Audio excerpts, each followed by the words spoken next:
Good morning, everybody. Welcome again to City Hall. It is now 10:10 a.m. We have 7 members present. We need 10 members for a quorum. One of the things that we can do on Fridays, as is customary, is begin with presentations and special recognitions. Mr. Labange. New council member, Mr. Labange, do you have a presentation this morning? Not quite here yet. Mr. Pacheco for a presentation.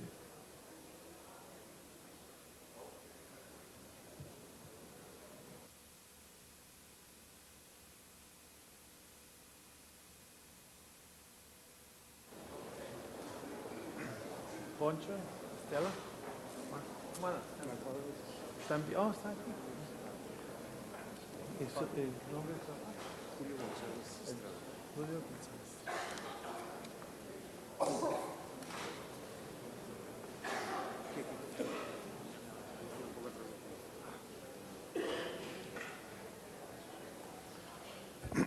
Good morning, Mr. President and colleagues.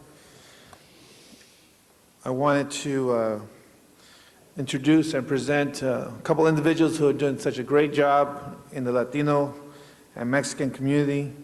First of all, today we want to honor Don Julio Gonzalez, from Don Julio Tequila. As you know, tequila is one of the traditional drinks, or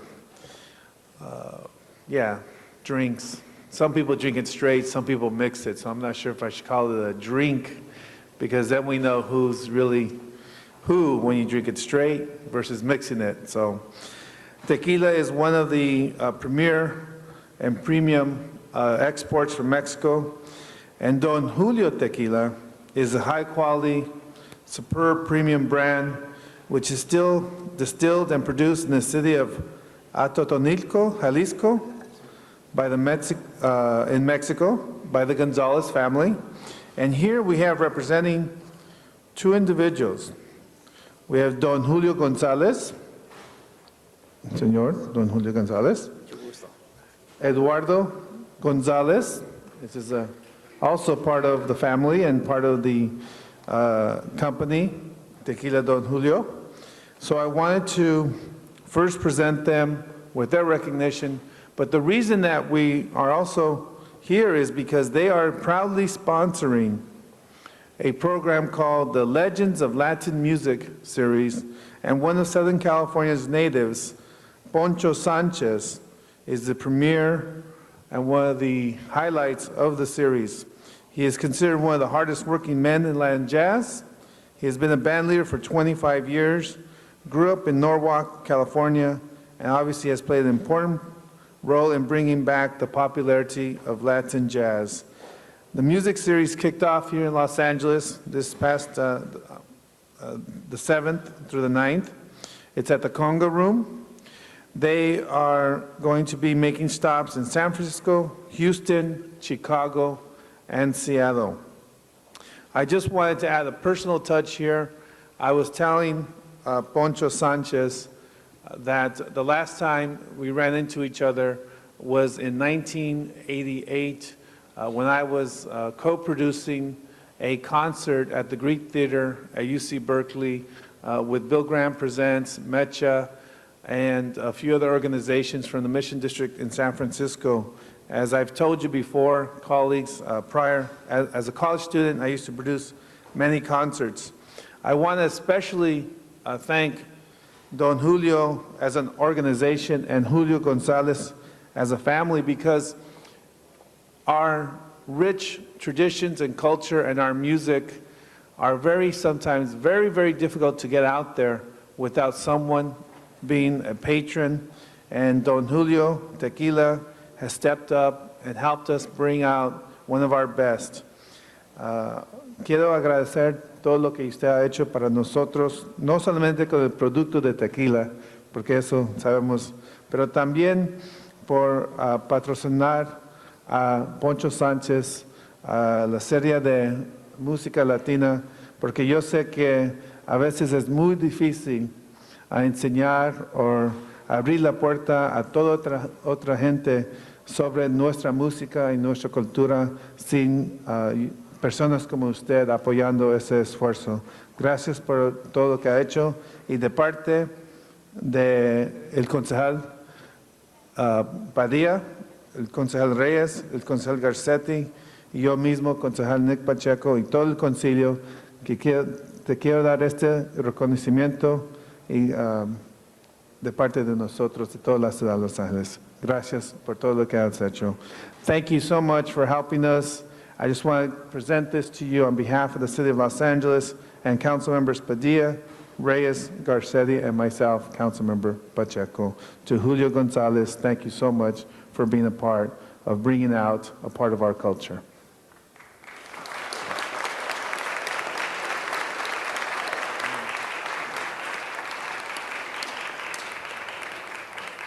And to Poncho Sanchez for doing what obviously comes very natural and very much inspired by his own experience, his family, because I know his wife is here videotaping.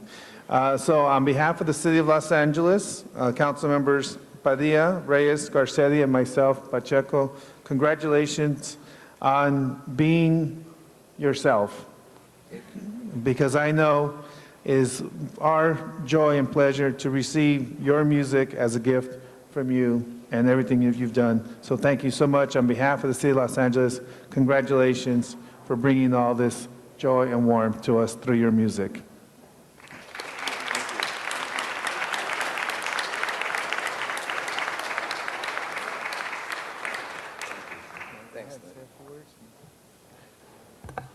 Well, thank you very much. I'd like to thank all the city council members and Nick and Alex. I'd like to thank you for all this, and of course the Don Julio family for inviting me to be part of their program. And I've been living in the Los Angeles County ever since I was 3 years old, so I've been here a long time. So it's great, it feels great to get an award like this and to be part of this. And thank you very much for everything this morning. Thank you, City Council.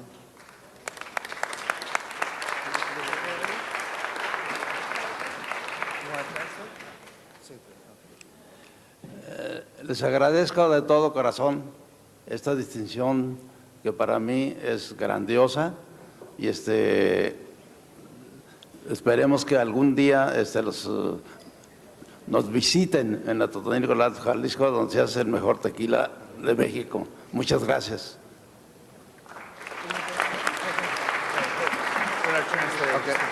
I'm very grateful, and I hope that one day you will be drinking tequila from Mexico. Thank you very much. So thank you to you, President Alex Padilla, the Councilman Nick Pacheco, other members of Council, and the beautiful city of Los Angeles. Thank you so much. We love LA. I feel very proud to be, as a Mexican, to stay here with you, talking about tequila, talking about music, supporting the Latin music. Thank you so much.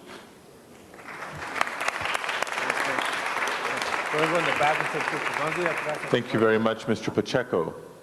I believe we have a quorum now. Mr. Clerk, please call the roll. Bernson, Galanter, Garcetti, Hahn, Holden, Ms. Labange, Miskowski, Pacheco, Perry, Reyes, Ridley Thomas, Weisstein, and Padilla. 10 members present and a quorum, Mr. President. Before we get to the first order of business, if I can ask everybody to please stand for our Pledge of Allegiance. And Councilmember Labange, would you do the honors, please? Place your right hand over your heart. Repeat after me. I pledge allegiance to the flag of the United States of America and to the republic for which it stands, one nation, under God, indivisible, with liberty and justice for all.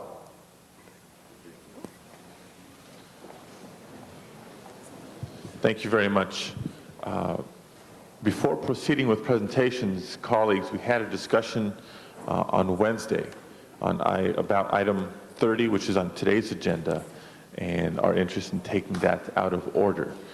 So with that, we will temporarily interrupt the presentations portion of today's meeting, and unless we have changed our intent or desire for today, take item 30 out of order. Mr. Clerk, should we, let's take care of some minutes first. Approval of the minutes. Mr. Garcetti moves, Mr. Holden seconds. Commendatory resolutions for approval. Mr. Reyes moves, and Ms. Hahn seconds. And now that we come to a regular meeting agenda, item number 30 to be taken out of order. Madam City Attorney, is this an open session or a closed session item? I think initially you probably need to go into closed session just to discuss the bargaining instructions, and then if it is council's wish to approve the MOU, then you would come out and do that in open session. Okay, members, so we're all on the same page here. In the interest of public convenience, we're not going to ask the guards to clear the chambers as long as ITA, I'm getting a nod of approval here, we have outfitted the executive session room behind chambers for executive session today. So I ask that all members of the public please allow us a few minutes to meet in executive session. We will return in just a few minutes. Make yourselves comfortable, make yourselves cozy, make yourselves at home, and we shall return. Council members, executive session room, please.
Welcome back into open session. To all the members of the public who have come here today on matters of business and presentations, I want to thank you again for your patience. Mr. Clerk, item before us, please. It's a memorandum of understanding, item number 30, regarding MOU number 24, amendment number 1, submitted by the City Council regarding the police officer, lieutenant, and below representation unit for a flexible work schedule for specified sworn personnel. This item does require a public hearing. I do not have cards from members of the public to speak on this item, so we shall deem the public hearing both open and closed. The chair recognizes Ms. Misikowski. President, I would like to move approval of amendment number 1 to the memorandum of understanding number 24, the implementation of a flexible work schedule for sworn officers in the Los Angeles Police Department. There's a motion and a second. Other members wishing to speak? Seeing none. Mr. Clerk, please open the roll. The roll is open. Close the roll.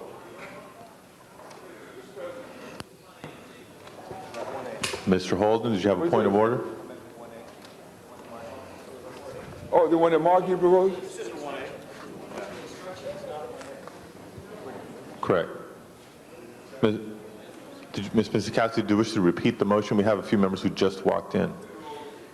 I am moving approval of Amendment Number 1 to the Memorandum of Understanding Number 24, which is the implementation of flexible work schedules for sworn officers in the Los Angeles Police Department. Are we all clear now? Mr. Clerk, please open the roll. Would you care to push your button, Mr. Holden? Mr. Clerk, are our computers working today? Yeah, it's... Okay. Mr. Holden, try pushing your button. There we go. Mr. Holden. Point is, well, you have your point of order. I just want to know what 1A, what we're talking about when you say 1A. You got to explain it. What this is the Memorandum of Understanding consistent with the bargaining instructions that the council approved to implement the schedule. Implement a what? Implement the schedule. What schedule? 30. I just want the public to know what we're doing here. I want to know what I'm doing too, because I'm very confused. May I? Mr. Rudy Thomas? I think there's... Will you hold my time as President when he speaks? 1A are the amending motions. Ridley Thomas, Mrs. Kowski, Ridley Thomas. That is not what's before us at this point, is No, it? the number 1 comes from, this is the first amendment to an existing MOU. So it's amendment number 1 in that context, not amendment number 1 of what's on the desk before Got it. you. Amendment number 1 to the MOU. So that with is Police the Protective League. document That's where the number itself. 1 comes from. All right. Mr. President, why is current item listed as 30? Because the agenda item number Is it 30? All right, fine. Well, But don't I'm just going to have to vote against this. don't the amendments get taken up first, Mr. President? Okay, And Mr. on my time as President. I'm sorry. I'm going to vote no, and I'm going to say why. Fact of the matter is that this is a major issue before us today, and I believe it should have had more public input. But the decision, which is arbitrary in terms of selecting the Police Division Central in Hollywood to employ or use a work schedule, was done without consideration of public input. And the schedule that has been suggested to completely incorporate the compressed work schedule throughout the entire police department, the city of Los Angeles, is done without public input and also done without the consequences of what's likely to occur as a result of the compressed work schedule. The cost, time, the equipment, for example, the payroll scheduling. There are a lot of complications here. And notwithstanding that which we know will be complicated in terms of fully implementing the compressed work schedule, we're moving ahead with a schedule that's really unrealistic and time certain to implement, totally unrealistic, and should be given more consideration. I would like to be one council person included in voting aye for a compressed work schedule, but because there's so many questions unanswered, I find it impossible for me to do so today. I tell you that what the public has been crying for and demanding is a 7 minutes response time, 40-minute proactive time. And I tell you that as I am not going to stand here and have something rammed down my throat, I know that you feel the problem also. There have been many problems associated with fatigue as it relates to law enforcement. Just the other day, on November the 7th, I see here it says payout advised in LAPD case, where a retired officer fired at an individual who was unarmed and then put a gun by his side, and we were sued $1 million+ and now we advised to pay. The reason why it came to light is that other police officers said, yes, it did in fact happen. They were there and they were witnesses here. What are you going to think is going to happen when you have these tired officers? And I'm saying to you that we got to think about it. Now, you can call a question anytime you want, Mr. Bernstein. This is on my time. The fact of the matter is that you see there, they even want to, Mr. Bernstein want to shut me up, but that's okay. I'm just not going to let him do that. I think the public has a right to know. And for that reason, Mr. President, members, and to the public in general, as much as I would like to vote for a compressed work schedule today, it's just not been enough time. There's not been enough discussion on the part of the public. Their input and advice was not sought, and that's why I'm voting no. I served in the legislature, and I never seen a situation where the Senate and the Assembly, and they had 80 members in the Assembly, 40 members in the Senate, would never say, let's force this on one council person without soliciting their input and their consideration for a matter. I don't understand it at all. And for that reason, and others, I'm casting a no vote. Mr. Pacheco? I wanted to move as part of our discussion on this that 1A be voted on right now so that our concerns that Mr. Weiss, Mr. Thomas, and all of us raised about an evaluation be done and sent to committee with a directive that they establish one for quarterly reports. So I just want to make sure that we do that now. Mr. President? Okay, Mr. Weiss? Mr. President, I moved in closed session that we... Wait a minute. Before you continue, Mr. Weiss, before you continue, there were a number of motions, amending motions, that were presented in closed session. And I would ask the city attorney to advise us on the appropriateness of discussion and or vote of those items on an individual basis in open session. The motion that was moved by Ms. Perry was a bargaining instruction motion that was voted on in closed session that does not get voted on in open session. The other two motions, I believe, are not bargaining instruction motions, and it is the call of the chair whether they are voted on here or whether they go to committee. Okay, so we did have one motion introduced by Ms. Misikowski. We had a motion introduced by Mr. Ridley Thomas that are consistent. So unless we have a problem here, we can vote on them together since they do not conflict. And then we have the entire matter in addition to that. So our first vote shall be on the Misikowski Ridley Thomas amendment incorporating the Ridley Thomas motion. And then item 30 as a whole, we have Mr. Zine and Mr. Garcetti waiting to speak. They both pass. That brings us to a vote. On the amending motion first, any other questions?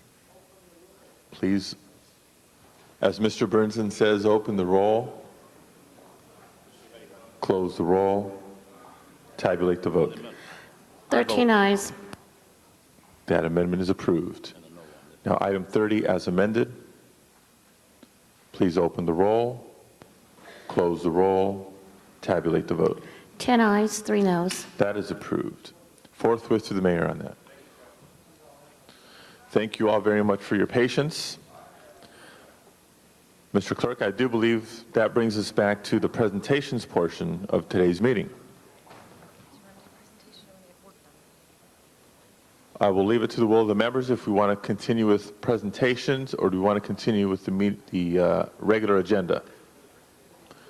Presentations, without objection, Mr. Labange. Mr. Labange's first official presentation in council.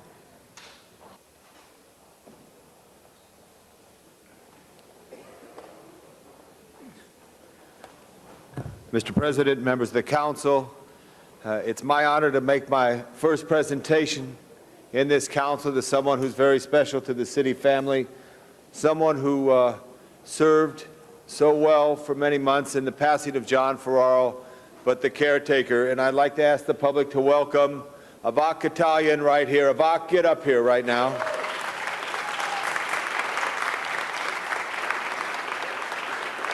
In the passing of the great John Ferraro, Avak was appointed to caretake for the 4th District, and I wanted my first official business to be to salute him for the great job that you did. So, Avak, I appreciate all the work you've done for the people of the 4th District and all the city of Los Angeles, and thank you for being such a great caretaker for the 4th District, and God bless John Ferraro. Thank you. Okay. Thank you, Tom. I believe Avak has represented more council districts. Ms. Hahn for a presentation.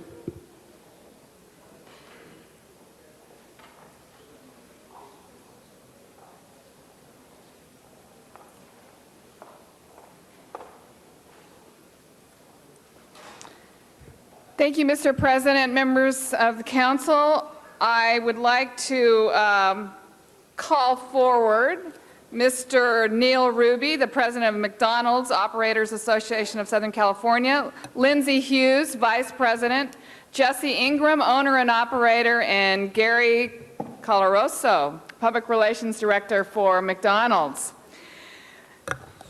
As you may or may not know, next week is called American Education Week. And to celebrate, the McDonald's Operators Association of Southern California, representing over 250 restaurants, will host its annual McTeachers Night next Thursday night to raise funds for local schools.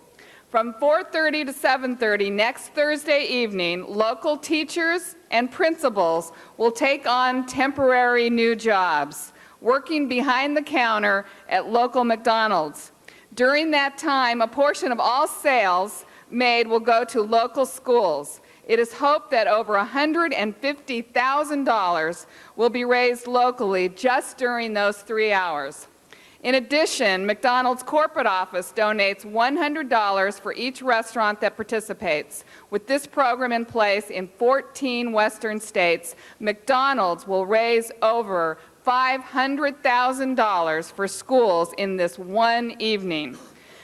And so, in honor of the dedication and support shown by the McDonald's Corporation and our local owners and operators, I've introduced a resolution of the City Council that recognizes Thursday, November 15th, 2001 as McTeachers Night and expresses the support of this City Council for this program. I want to thank all of you for being here to represent your fellow McDonald's owners and operators and the corporation, and on behalf of a grateful McCity, I thank you for your commitment to our schools and wish you and our local schools success next week and in the future. So on behalf of the city, I present you this MIC certification. Thank you. Thank you. Here, look at this. Would you like to say something? Yes, I would. Okay. Hi, I am Neil Ruby, president to the McDonald's Owner-Operators Association of Southern California, which has 560 franchised and company-owned stores in Southern California's 5 Los Angeles, Orange, Riverside, San Bernardino, and Ventura counties. With me is Lindsay Hughes, one of the board members and also an operator here in Los Angeles. On behalf of the McDonald's Owner-Operators Association, we wish to thank the Los Angeles City Council for recognizing McDonald's today. I wish to extend special thanks to Councilwoman Janice Hahn for sponsoring the proclamation in McDonald's and next week's important community relations event, McTeachers Night.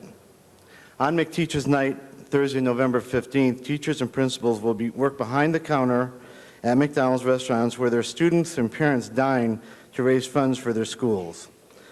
I'd like to take one excerpt out of a letter from last year, or the first year we did this, from Dr. Maureen Kaneko, who's the principal over at Cabrillo Avenue Elementary School in San Pedro.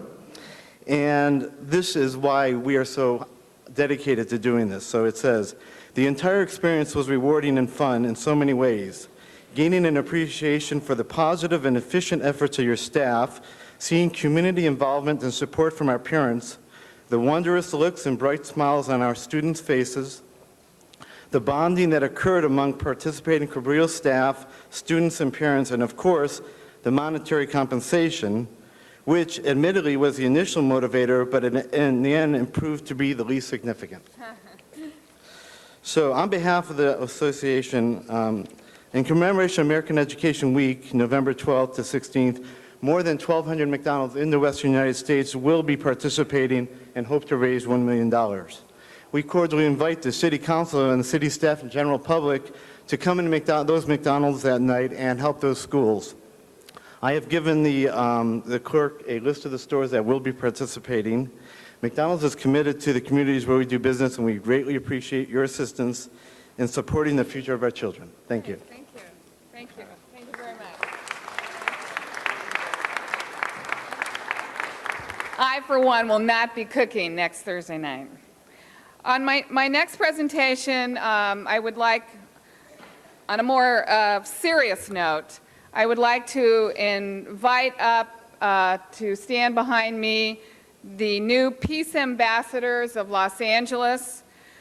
Mr. President and members of the Council, as our country fights the war on terrorism in another land, we right here in Los Angeles fight urban terrorism on a daily basis. Just alone in South Central Los Angeles, we've had over 50 murders since January. I want to welcome this morning and pay honor and show my gratefulness to the graduates of the Gang Intervention Leadership Training Program. This program was established in 1991 at the time of the historic Watts gang truce. The graduates of this program are trained in conflict resolution, mediation, and other skills that help teach peace in the community. They work with churches, with youth groups, and other organizations, as well as one-on-one with young people who are at risk in our city.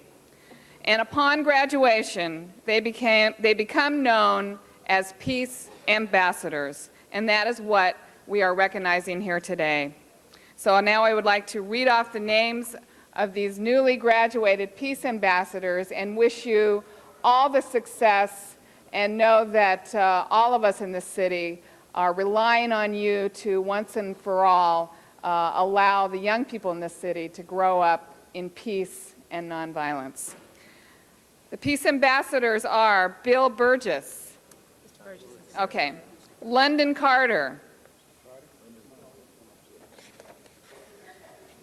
Congratulations. Thank you. Ronald Chapman.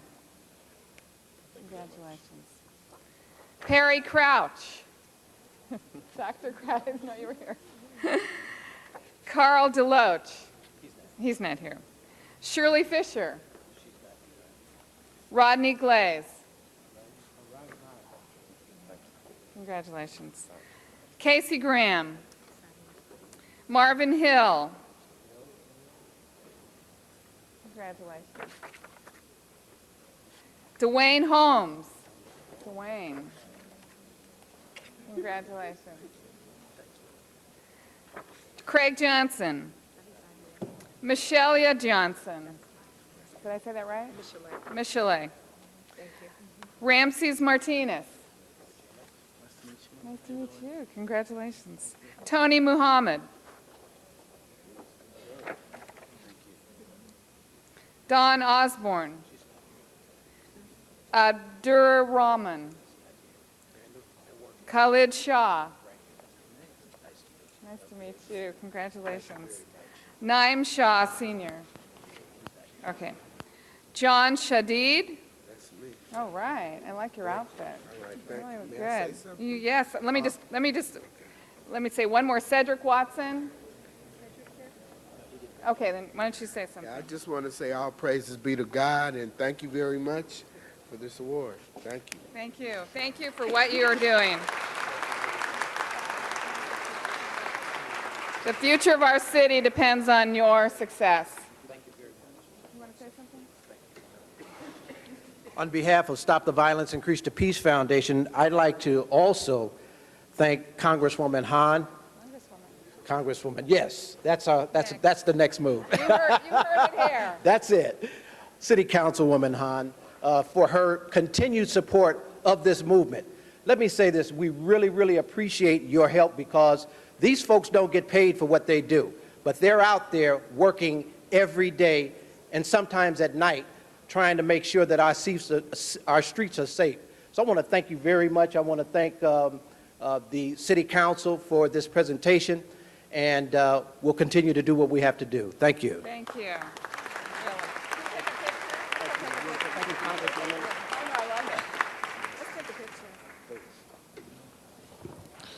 Thank you, Ms. Hahn. The chair recognizes Mr. Garcetti for a presentation.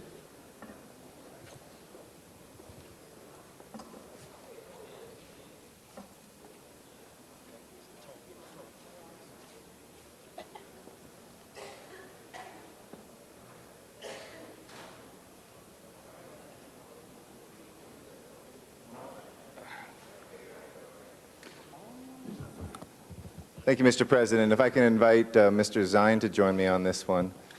Colleagues, members of the public, we're here today to honor the Love Ride, which is the largest motorcycle rally. Thank you. I was going to say parade, but it wasn't really fitting. Rally in the United States. This is coming through our city in Atwater Village this weekend. And we are encouraging the public to attend the party and to contribute to the Harley-Davidson Love Ride number 18. And it's really an event in which the community comes together, and it supports an amazing cause.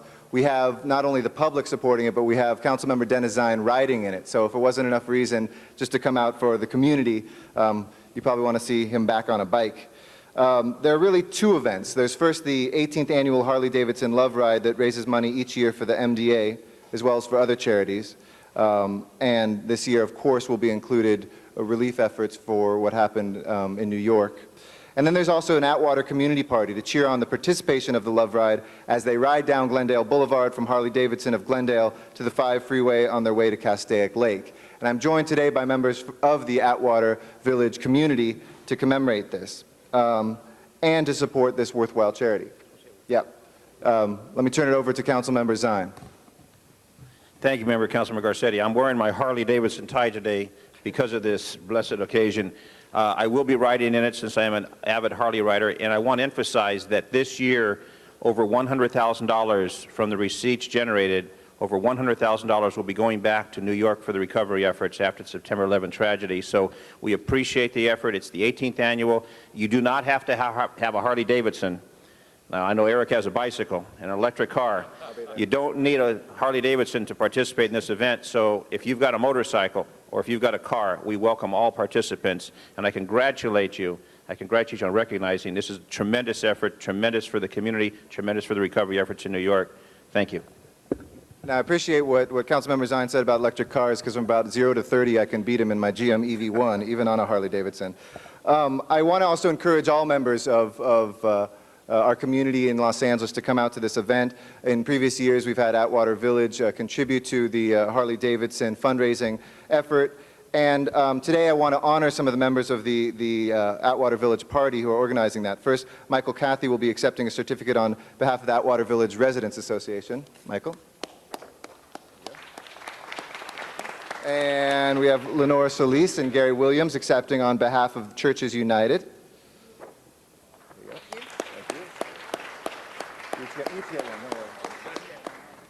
And then we have Roberta Javier accepting on behalf of the Friends of Atwater Village. There you go. And also we have Bob Sladek on behalf of the Atwater Chamber of Commerce. Bob? I'm going to ask Michael Cathy to come forward, and thanks very much. I want to thank you, Councilman, very much for letting us come over. We really appreciate it. And I do want to say I am Michael Cathy with the Atwater Village Residents Association, and we're very proud to be here. But I must say that the person that really needs to be accepting this is a man by the name of Kevin Walters, who was the real push and the impetus for our welcoming party for all of those that are coming to the Love Ride. We're very proud in Atwater Village to play host to the thousands of Harley-Davidson riders that will be coming in, and raising money also for the fight against muscular dystrophy. This is a proud moment. We know that there is nothing more recognizable in the world as an American icon as a Harley-Davidson bike. And we encourage everybody to please come on over to Atwater Village on Sunday morning and check this out. It's a very good event, and want to also thank again Kevin Walters for what he did. Thank you. Thank you. Thank you. You guys want to do a picture? Yeah. Take a picture today. Come on through this way. Mr. Labange. Atwater Village people there, and the Love Ride, which I've been going to many years. I've never ridden my bike, but I've always been there. But it is a great gateway on Glendale Boulevard as they leave, and it's raised over $1 million all these years. It's the largest motorcycle fundraiser in the world. But all Angelinos could come to Atwater Village and line the streets and go to the Rolling Pin and other places and watch this great parade of people. But then they're going to cross the Great Los Angeles River on the Hyperion Bridge to get to the interstate, cross into the 4th. And they cross that Great Hyperion Bridge, which is a monument. It's only fitting that it's on the 11th day of November, but it's a memorial to our veterans of World War I. There's a lot of connection on that day. Congratulations, Mr. Garcetti and Mr. Zine, for recognizing these great people from Atwater Village and the Love Ride. Thank you.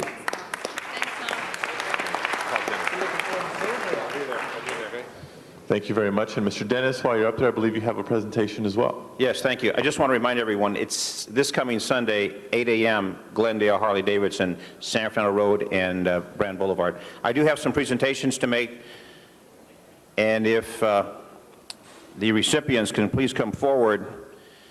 We talk about cooperation and public safety and quality of life in the community. Well, I had a situation in the West San Fernando Valley, a number of individuals who were running illegal car dealerships and parking cars on public streets with for sale signs, and they were unlicensed illegal dealers who were peddling cars and hurting our quality of life in the West San Fernando Valley.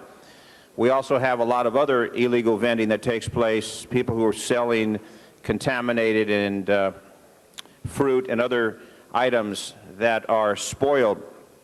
So my office put together with the Los Angeles Police Department, the California Highway Patrol, the Department of Motor Vehicles, Department of Building and Safety, a task force. And a couple weeks ago, they went out and converged on the area, and I went out with them to observe the operations. And we are doing is congratulating them for the cooperative effort and what they have done to help the quality of life in the western San Fernando Valley. And I encourage other council districts, if you have those types of activities taking place, you can find wonderful cooperation when you bring these agencies together, from the Building and Safety, the LAPD, the California Highway Patrol, and in particular, the Department of Motor Vehicles. Many people think DMV only issues driver's licenses and license plates.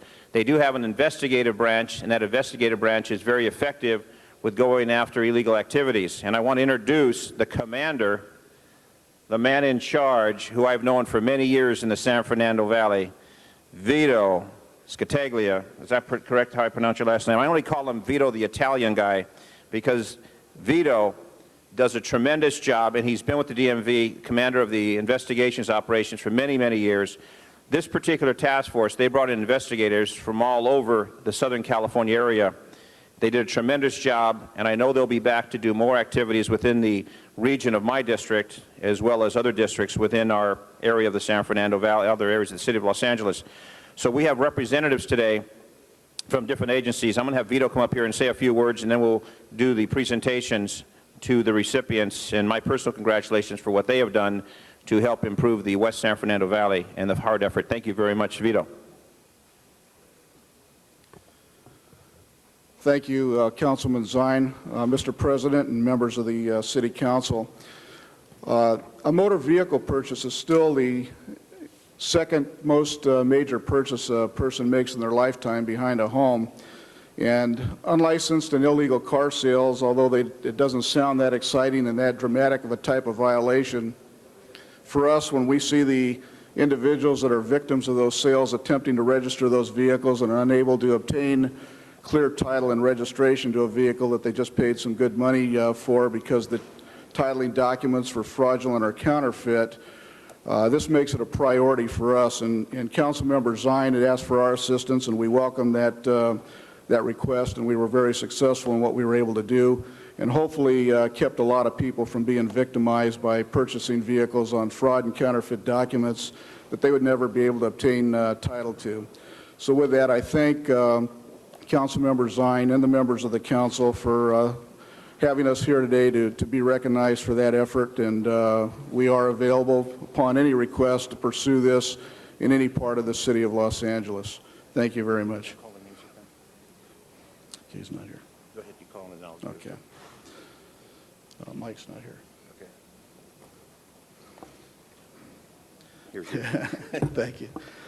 I'd like to recognize some participants in the task force. Supervising Investigator Steve Torres. Steve, come on up, come on up. There you go. Senior DMV Investigator Nelson Carter. Nelson. Senior DMV Investigator Paul Goodman. Paul. There you go. Senior DMV Investigator Randy Vera. Randy.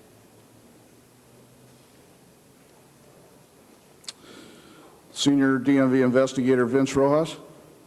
Vince.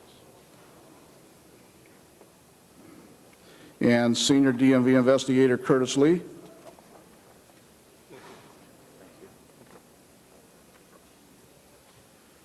And I don't believe we have CHP Investigator Rick Marshall here. How about Frank? And Senior LA City Building and Safety Inspector Frank Bush.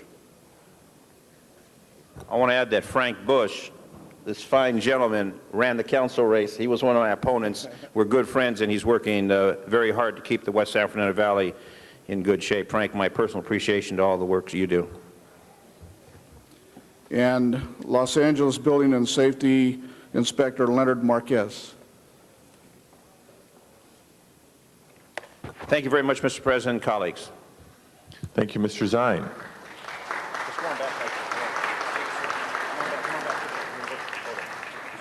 The chair recognizes Mr. Holden for a presentation.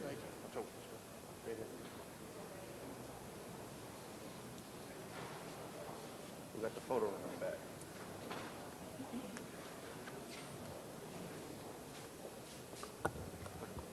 Hey, thank you very much, Mr. President.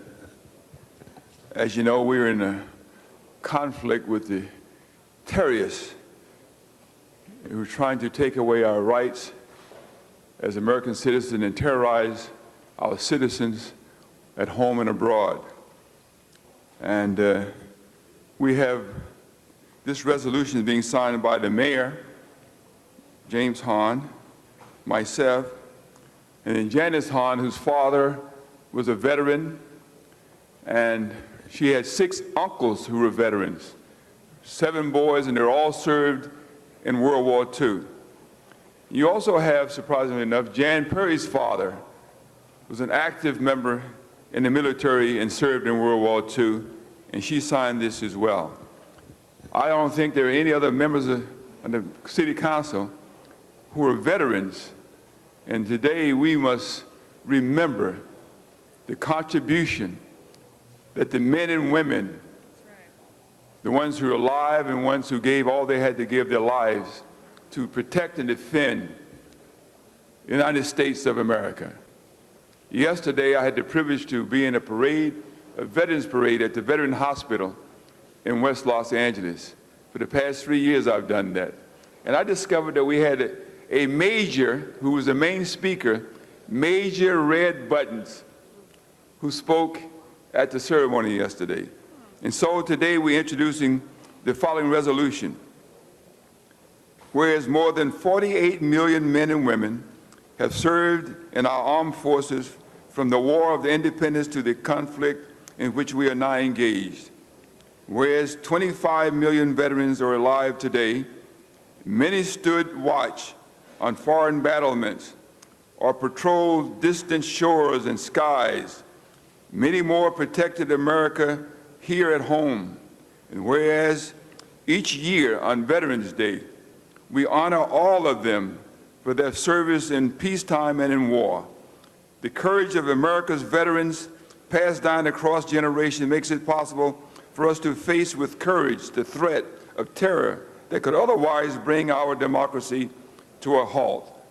And because America's veterans fought yesterday beside soldiers of many nations, they forged bonds of kinship and honor to make it possible for us today to build a globe-spanning coalition which is currently fighting the war against terrorism. Whereas at this time we recognize and treasure all who have sacrificed for the nations in faraway fields of combat or in homeland defense, in peacetime and in war. America's soldiers, sailors, Marines, airmen, and Coast Guardsmen hold fast to the principles established by the founders of this nation. Whereas this year we commemorate a special Veterans Day, we should remember and honor the heroes who have served the colors of our country. And whereas the President of the United States has proclaimed November 11th through the 17th as a National Veteran Awareness Week, and has asked that we also recognize and proclaim awareness for the services of our veterans. Now therefore be resolved, Mr. President, now therefore be resolved by the adoption of this resolution, the Council of the City of Los Angeles hereby proclaim November 11th to the 17th, 2001 as Veteran Awareness Week in the City of Los Angeles, and urge all our residents to celebrate and honor the valiant service provided by our veterans in preserving our freedom and defending the human rights of all people. Mr. President, I so move the adoption of this resolution, and I ask that we give a unanimous vote. Thank you, Mr. Holden. I believe we have both 2 seconds. Other members wishing to speak on this resolution? Ms. Perry? Just a few quick words. Ms. Hahn and I join in support and also ask for an aye vote, as we both come from long lines of veterans in our families from World War II. And I have a number of constituents who support this as well. It's a lesson for all of us to remember history so that we do not repeat it. Thank you. I was proud to be second this resolution. As Mr. Holden said, my father and his 6 brothers were veterans of foreign wars, and as a little girl, we never took Veterans Day lightly. I went to every one of my father's Veterans Day programs. In fact, one of the earliest pictures recorded of me is as probably a 3-year-old saluting the flag next to my father at a Veterans Day program with Councilman John Gibson standing there as well. So this is particularly important for me. Freedom is never free, and the cost of freedom has been paid by our veterans in this country. And particularly in my district in Wilmington, we have a VFW post of the men and women who are still to this day very actively involved in making their community a better, safer place. Thank you, Ms. Hahn, Ms. Perry, and Mr. Holden. Mr. President, a suitable copy of the resolution will be presented to Patriotic Hall, where they will place it in a suitable place there in the hall to be remembered that this council took this action this day to honor our veterans of foreign wars. Thank you, Mr. President, and I still move the adoption, and you'll have a vote. Mr. Holden, a question for you. Is this, Mr. Holden, resolution being introduced today as a special item? Otherwise, we can agendize something for Tuesday. Oh, no, it's not. You can do it here as a special item, and appropriately you can say I move the adoption of this resolution, even though it's not on the agenda, Mr. President, here, from this position. Mr. Holden, That's a wonderful position to be in. According to our rules, a resolution or other motions introduced today can be agendized as expeditiously as possible for a vote today. Would require findings for a special item, Madam City Attorney. Yes, the council would have to make that the findings that the need to act arose after the posting of the agenda, and since it has been known that Veterans Day is a national holiday for many, many years, I think that it's very difficult to make those findings. However, it is on, it can be put on Tuesday's agenda, and the acknowledgement has been made today that the council will be taking that up in the proclamation. And the council has been known to make special findings before, correct, Mr. Holden? Right. Yes, Mr. President and Mr. Member, President members, the President of the United States just urged us to do that. And sure, we've been recognizing Veterans Day, Madam City Attorney, but the President just asked all communities, municipalities to do just what we just cited in this resolution.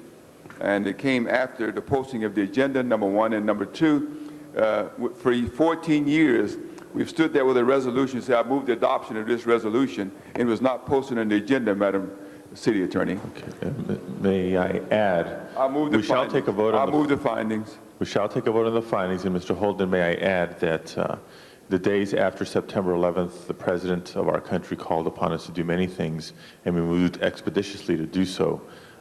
And with the President calling upon us to do something once again, let's proceed with the vote on the findings. We shall consider this resolution as a special item. Please open the roll, close the roll, tabulate the vote. 11 ayes. The resolution is now before us. Anybody wishing to speak, please open the roll, close the roll, tabulate the vote. 11 ayes. That is approved. At ease, Mr. Ridley Thomas. Thank you, Mr. President. Thank you, Madam City Attorney. Thank you, Mr. Holden. The chair recognizes Mr. Ridley Thomas for a presentation. Mr. President, may I invite your attention to the acknowledgement of Paul Janis, who has worked for the City of Los Angeles since February 1997 as the Telecommunications Regulatory Officer and as Assistant General Manager of the Information Technology Agency. Paul has worked aggressively to establish a cable television rate regulation program that successfully reduced the basic cable rates for over 500,000 residents of our city. Mr. Janis developed the city's case for a refund. I'm sure all of you are interested in this particular piece, and certainly our constituents are, for a refund of overcharges by one of the cable companies, and was a lead negotiator in securing the package of refunds and rate reduction that provided over $12 million in benefits to our constituents in the first year alone.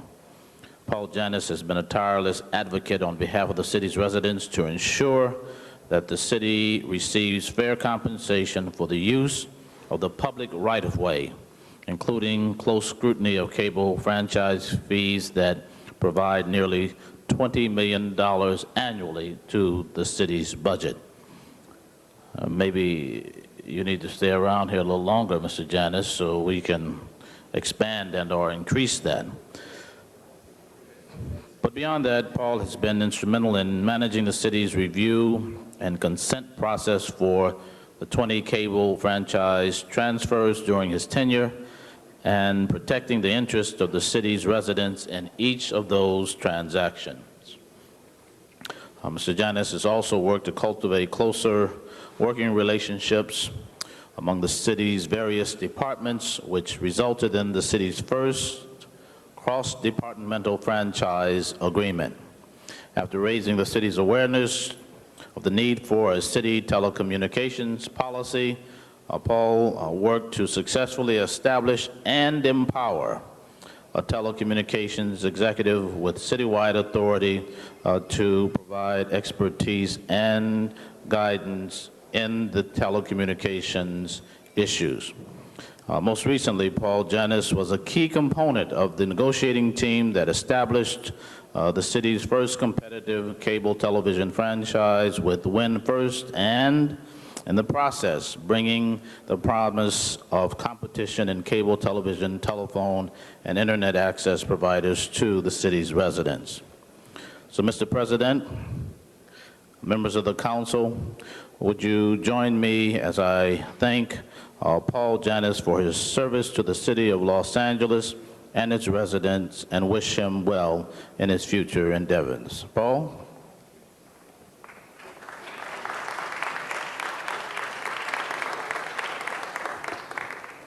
The resolution reads, "Now therefore be it resolved that the City of Los Angeles expresses its appreciation to Paul A. Janis for his leadership and dedication to the City of Los Angeles, and we wish you well as your career is taking off, and we expect even greater things from you."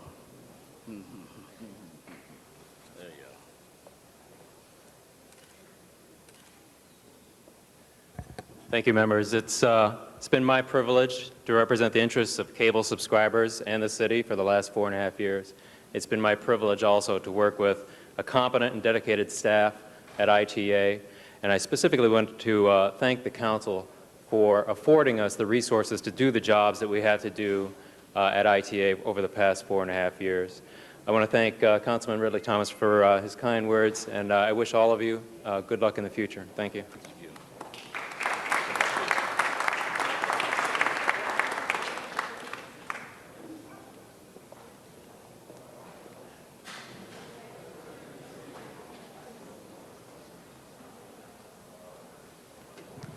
President Padilla for presentation.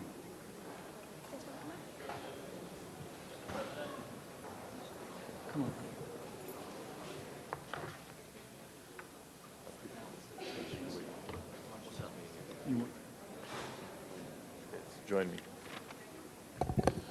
Thank you, Mr. Chair. Colleagues, please join me in welcoming to council chambers representatives from the one and the only Los Angeles Galaxy.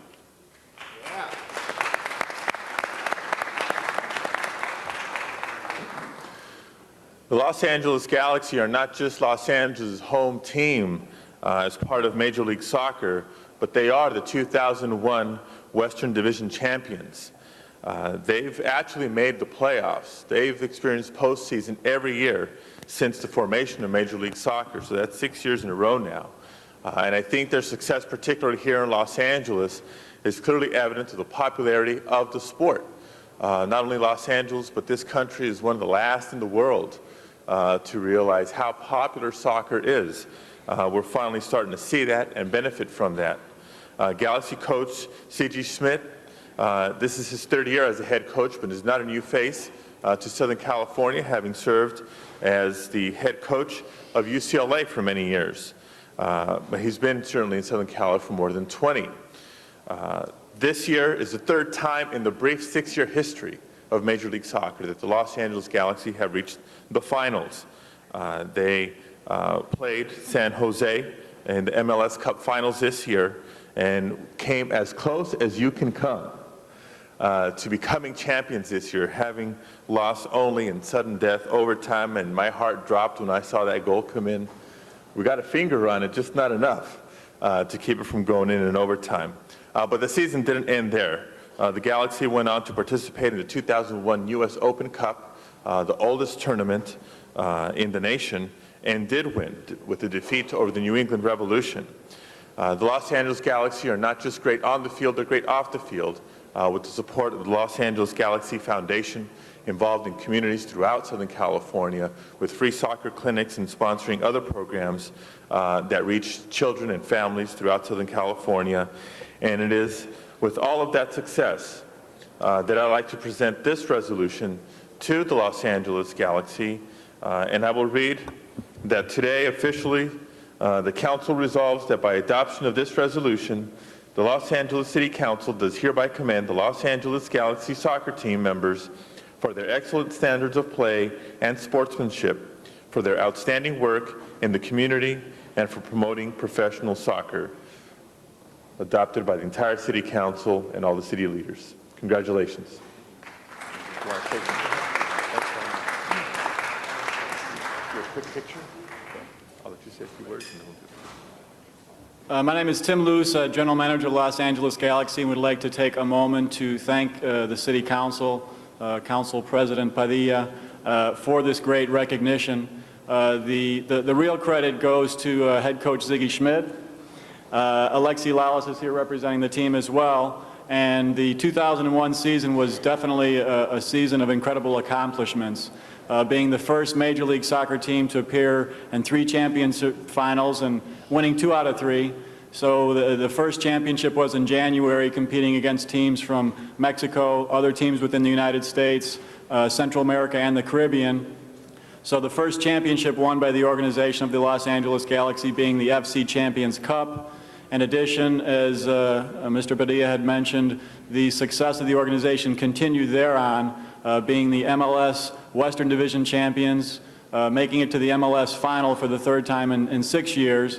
And I think that one of the most important distinctions was the team winning the U.S. Open Cup, which starts out with over 100 teams from without the country participating. And when all is said and done, the last team standing was the Los Angeles Galaxy. And I'm very proud to be a member of the organization. We'd like to thank the Los Angeles community for their support in bringing another team with an excellent winning tradition in Los Angeles. And we look forward to support in the future. Thank you very much.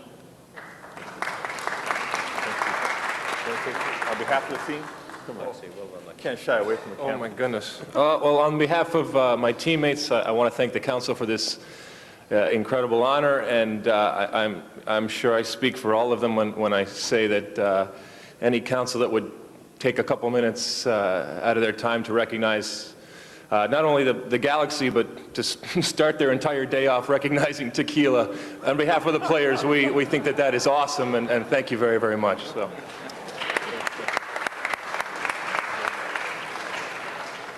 Thank you very much, and we do thank the Galaxy and the players, especially for giving Los Angeles something to root for and certainly bring people together. So the council and the city does thank you. Thank you, Mr. Chair. Thank you, Mr. President, for presenting the Galaxy team and the management of the city of Los Angeles. And as you take the photograph, I want to comment that the Galaxy soccer team play at the Rose Bowl in Pasadena. And my son is a city councilman over there, and he likes the fact that you were there and doing a good job representing the city there as well. Thank you.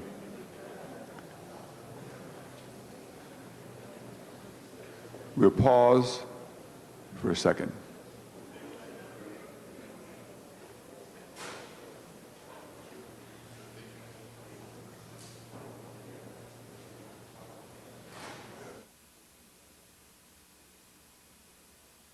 Thank you, Mr. Holden, for that pause for station identification. You are watching LACW Channel 35. And now back to the game.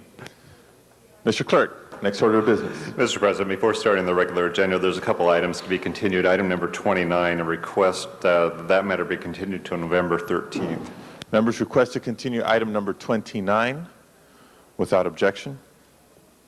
Item number 1 is a Planning and Land Use Management Committee report and an appeal. It's a public hearing to be held. Let's call that special. Can we come back to that and go through the rest of the agenda?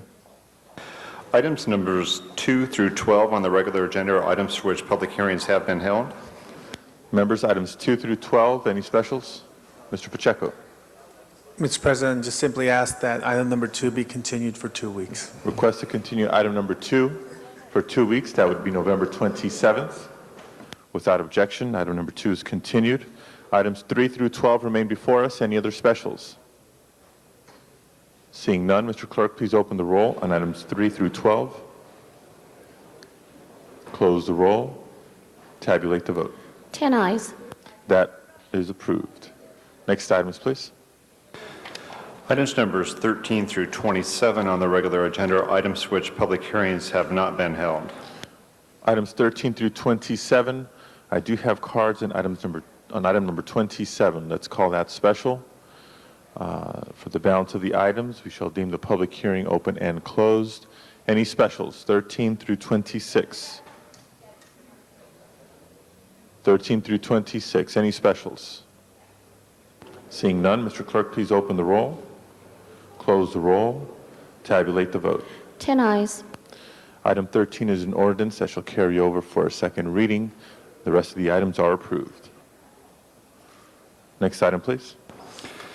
Mr. President, item number 28 is from the continuation agenda. A public hearing has been held. There's also an amendment, a resolution that has been distributed regarding this matter.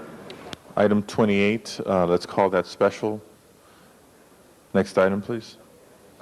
Mr. President, Yes, we Mr. just voted on Holder. item 7, and I would like to respectfully request for reconsideration for the purpose of having to discuss so the public will be aware that they can get a reduction in their insurance rates. And I'm going to vote for it, but I think they need to know. So for that purpose, Mr. President, I ask that we reconsider item 7. Members request to reconsider item number 7. Any discussion on reconsideration? Mr. Clerk, please open the roll on the motion to reconsider item number 7. Close the roll. Tabulate the vote. 10 ayes. Item number 7 has been reconsidered, and we shall call that special. Next item, please.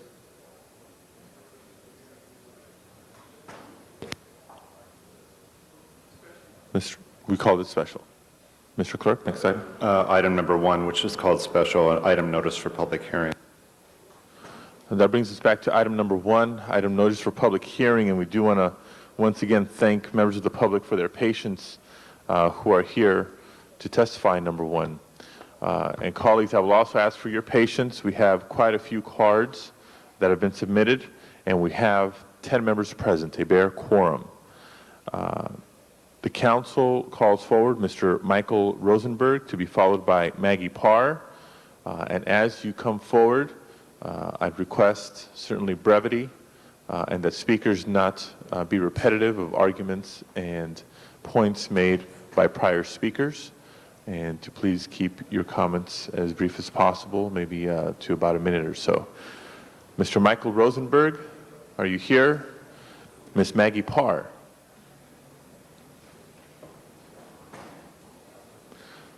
Ms. Parr shall be followed by Jay German and Deborah Hannon. Please identify yourself when you begin.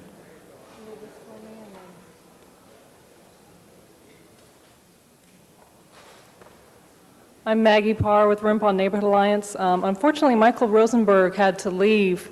He wanted me to pass out some things to council. May I do that for him, or does he need to be here? No, you can do that for him. I'll ask the Okay. guard to. Thank you.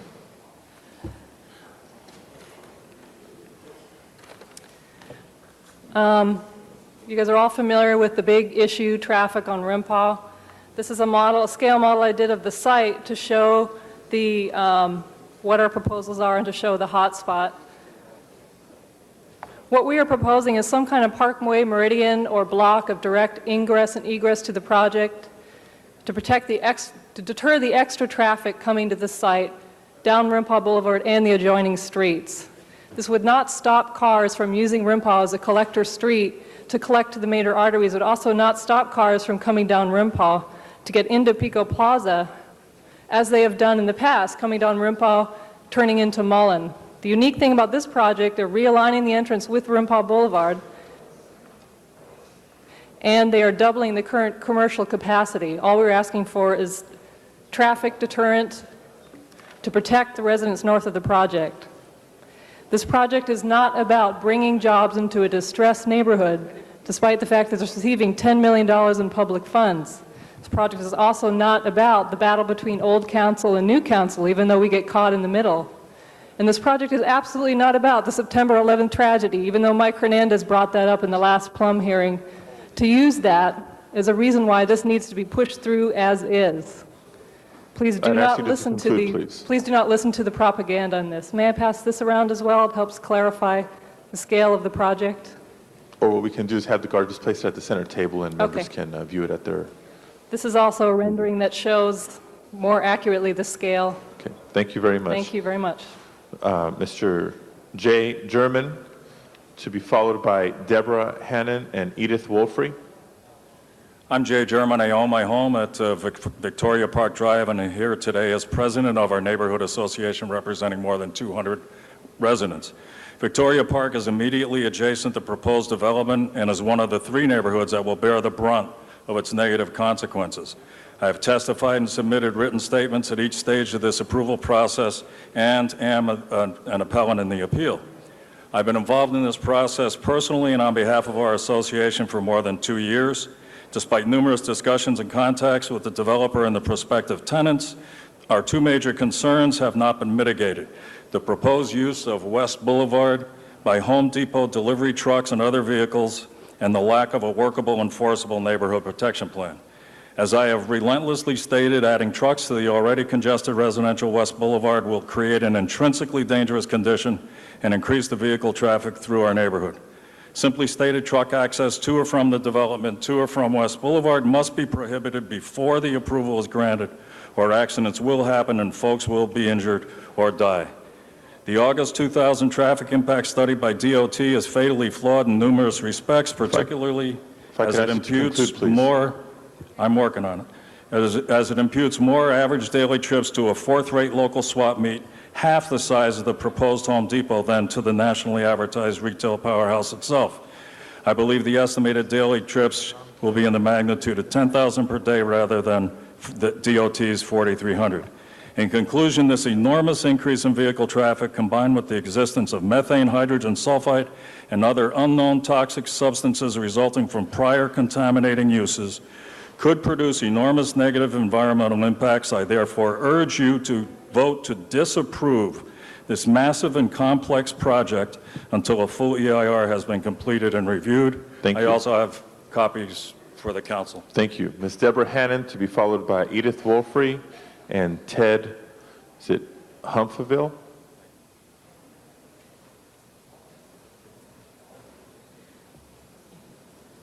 Good afternoon, council members. Before I begin my remarks, I'd like to say that we've just had a rather involved discussion with the proponents of this project, the attorneys representing this project, Ben Resnick and John Bauman, for potential mitigation for the reasons that bring so many of us down here in terms of questioning the conditions of approval. Having said that, if the suggestion of a pork chop, which I will explain in a bit, is authorized as a condition of approval by the council, Rimpaw Neighborhood Alliance is in full support of this project and intends to not insist on an environmental appeal and go through federal channels and litigation to request an environmental appeal for this project or an environmental impact study. I think in the interest of, because this is purely me standing up here saying this, and this was a decision that was just reached about a minute ago, I think I should read my remarks with that caveat, if that is okay. There's nothing incendiary in my remarks. I will ask you to please be brief. We have a number of people who also wish to speak. I will be brief. The centerpiece of our concern began with the protection of Rimpaw Boulevard, currently the gateway to Hancock Park. As it has stood in the past, the developer's plans to turn this historical, purely residential street into the gateway for Costco, a move that also adversely impacts the adjoining streets of Mullen, Muirfield, Hudson, and Kenniston. There has been a claim that traffic will be minimal if the site is brought there. If this is so, logic will tell you that preventing both ingress and egress will have little to no effect on their operations. The site is already fed by 5 main arteries: Crenshaw, Venice, San Vicente, La Brea, and Pico. We believe in Rimpaw Neighborhood Alliance that this is enough. Our organization represents not 1, but 2 council districts and 5 neighborhood associations which are immediately impacted by this project. We offer 3 solutions to this problem. The first solution is the most simple and least painful for the developers and for all concerned. Deter the extra traffic with a park meridian running along the center of Pico as a condition of approving the project.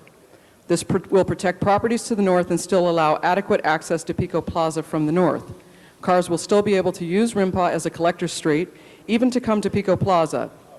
But by blocking direct entrance from Rimpaw to the project, traffic would be kept to a more acceptable level for this historic residential neighborhood. The second option is one recommended by the city zoning administrator, and this is a little more painful for the developer, which is to limit the project to the current zoning requirements of 40 feet. I'm going to ask you to conclude, please. Yes. The final solution, and the one that we would least like to impose on this project, is to require that the developers do a full environmental impact report as required under the NEPA guidelines that they are subject to as a result of the $10 million federal subsidy that they are receiving for this project. The reason for this is that insisting the developer adhere to required conditions of funding would lead to a realistic assessment of the negative impact that this project will have on traffic. This is not a solution we wish to impose unless we have no other choice, because these issues aren't being mitigated. We are asking for reasonable, responsible mitigation, and we have full confidence the City Council today can help us achieve that and end the need for our community to seek external remedies. Thank you very much. Thank you very much. Ms. Edith Wolfrey, to be followed by 10 Humphreville and Sherry Bonanno. Thank you, Mr. President, and members of the council. I come as a resident, a 28-year resident of the 1300 block of Rimpau. Although it seems like some of the problems that I was going to speak to hopefully have been resolved in the last few minutes. Those of you that are familiar with that area, you know that there's an incline that goes down from 12th Street down to Pico, where cars speed. We've had numerous accidents there without this big project that's going down at that wants to use Rimpau as the gateway. Just this past Sunday, we had a horrendous accident where a car flipped over and ended up on somebody's porch. It was just by the grace of God that nobody was killed. Our street has sufficient traffic, more than sufficient, but on the weekends it's usually calm and we don't have a lot of traffic. But I can't imagine what we would have if we have this, or rather I can imagine what we'd have if we have our street used as the gateway to Rimpau Pico Plaza. It would be like living on the on-ramp to the Santa Monica Freeway. So hopefully something has been worked out or will be worked out. Thank you very much. Thank you very much. Mr. Humphreville, to be followed by Sherry Bonanno and Ellen Cockrell. Thank you. My name is Ted Humphreyville, and I'm a resident of Victoria Park. We used to be for the project with backing Dan Green's findings, but we sort of feel abused by the process. This is a 410,000 square foot project. Now it's over that 420,000 square foot project, and we're getting trucks on West, and we're going to have about 40 trucks a day.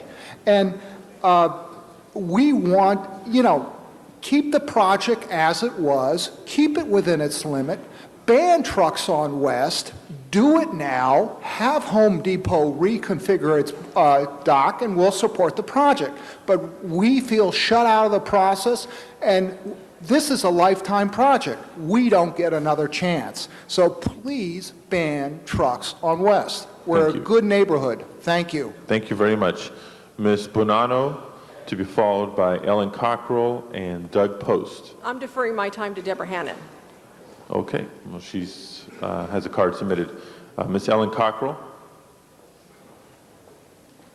I'm Doug Post. Ellen Cockrell had to leave. Okay. I'm also a resident of the Brookside neighborhood immediately north of this project.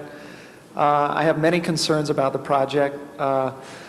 One that hasn't been mentioned is that the scale of the project is enormous and the scale of the neighborhood is not. So it seems kind of a, it's it's out of scale to the neighborhood. Thank you. But I'd also like to defer the remainder of my time to the Rimpau Neighborhood Alliance. Thanks. Thank you very much. I have a card for Robert Portillo and a card from Jennifer Hartman, who gives her time to Mr. Ross Levine. Is Mr. Levine here? Mr. Portillo here? Mr. Levine, to be followed by Doreen Lahavi and Sandy Beck. My name is Ross Levine. I live on Hudson Avenue. We've never been opposed to the project. We've just been trying to scale it down and make it better. I was just called a crazy bastard in the bathroom by one of the people who thinks that I'm against fixing that site and putting in something decent there. We just feel that the city has come in and said the area is blighted, so they can do a number of things. They can disregard all zoning laws.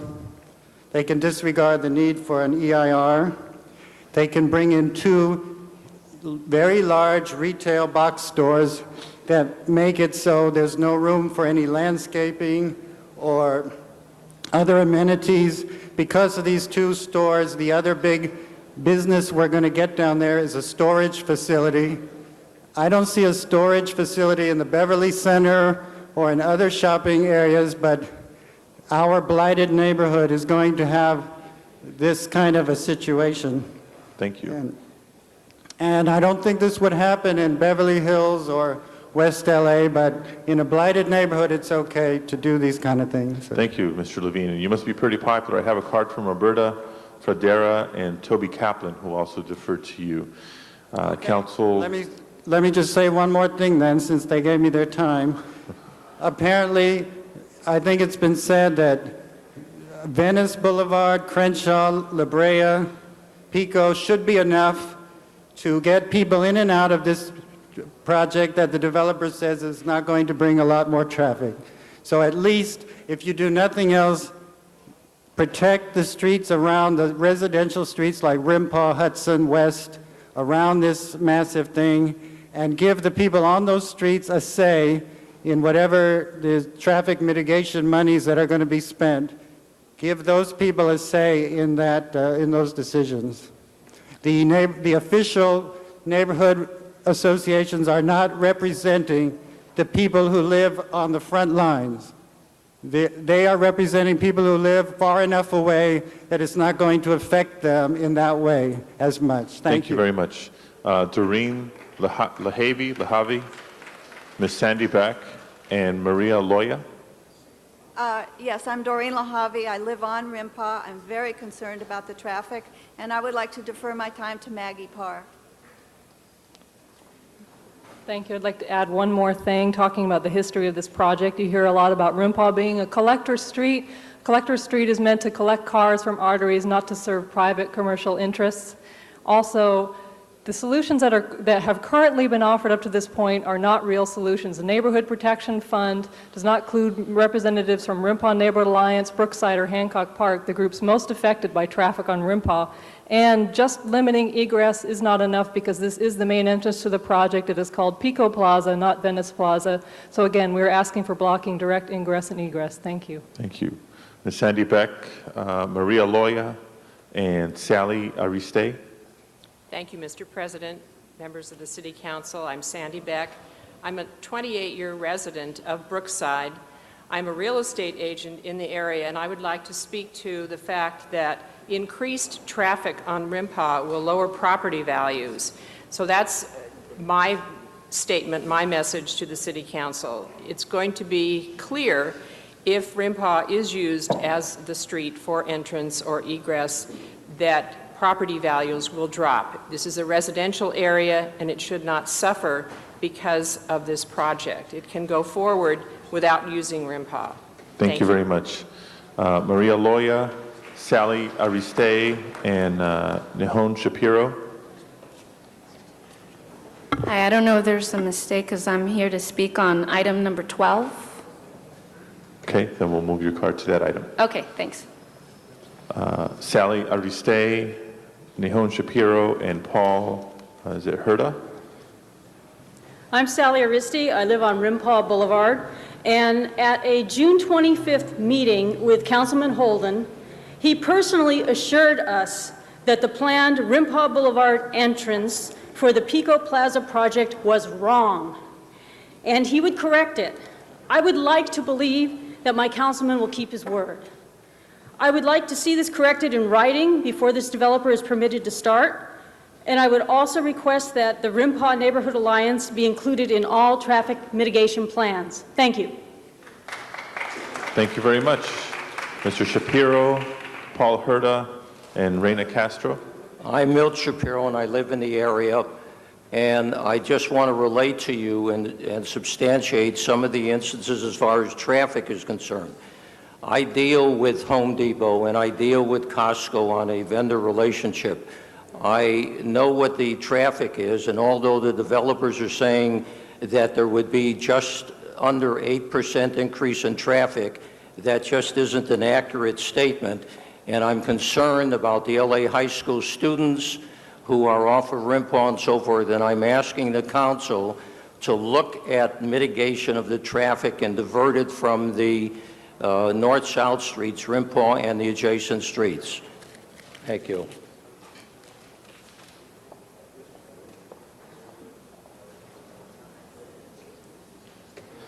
The next speaker looks like Paul Herden. Paul Herdan. Good afternoon. I represent a homeowner. I own a home on Rimpau Boulevard in 1300 block. We have followed the developments of this project. We felt that there should have been a full EIR done on this project from the beginning. The independent zoning administrator, Dan Green, wrote a very informative report, which was totally ignored by the mayor's planning commission. The development is really of critical importance to the future of our neighborhood. And some points that Mr. Green made were, and I quote, "The big box design of the project is not necessary. There is a great opportunity lost in the submitted design to build a bridge in lieu of a wall, enabling the project to serve as a community focal point rather than serve as an oversized landmark. The project as designed and submitted bears no relation to the community given its historic development with respect to the project's height, bulk, architectural features, pedestrian unfriendliness, and truck access. We should learn from past mistakes and not repeat them. The request for 71 feet is really nothing more than the result of unnecessary combination of specific tenants stacking their warehouse-style floors, one on top of the other. It is clear that the applicant seeks to brush aside the plans and ordinances which planners, residents, business owners, and elected officials have taken seriously after a significant amount of input and debate. Land use decision makers ought to take a long-range view of all projects which come before them, not the short-range view based upon expedience, because especially with big projects, they remain with us, whether good or bad, for decades and lifetimes. I support the Rimpau Neighborhood Alliance and their efforts and want to thank Councilman Labange in all of his efforts to mitigate the traffic on Rimpau Boulevard. Thank you very much. Colleagues, we are 12 and a half minutes into the 10-minute public hearing. At this point, Mr. Holden, I would entertain a motion to extend the public hearing. Otherwise, Mr. President, we've given this time to the opposition, and I think we should hear the other side equal amount of time or less. And then, of course, Mr. President, we'll respond to their concerns, both sides. That would be my motion. I don't think to cut it off now and not hear the proponents of the project would be fair. Mr. Holden. Mr. Holden has made a motion that we allow 10 minutes for proponents of the project, since we've just heard 10 minutes from opponents of the project. See no objection, we will adopt that motion. And if the individuals who are in favor of the motion could queue up, and we're just going to go with 10 minutes. So can we reset the timer? And just identify yourself. The rest of the speaker cards are going to be lodged with the item with the city clerk. And after we're done with the 10 minutes of proponents, we will then open up to council debate. Just introduce yourself and remember. My name is Coy Salas. Good afternoon, ladies and gentlemen. I sit here and hear these opponents knock this project. And I heard some say it doesn't bring any work to our community. If some of you city councilmen, ladies and gentlemen, have been down there and looked at that site, you would vote for this project immediately today.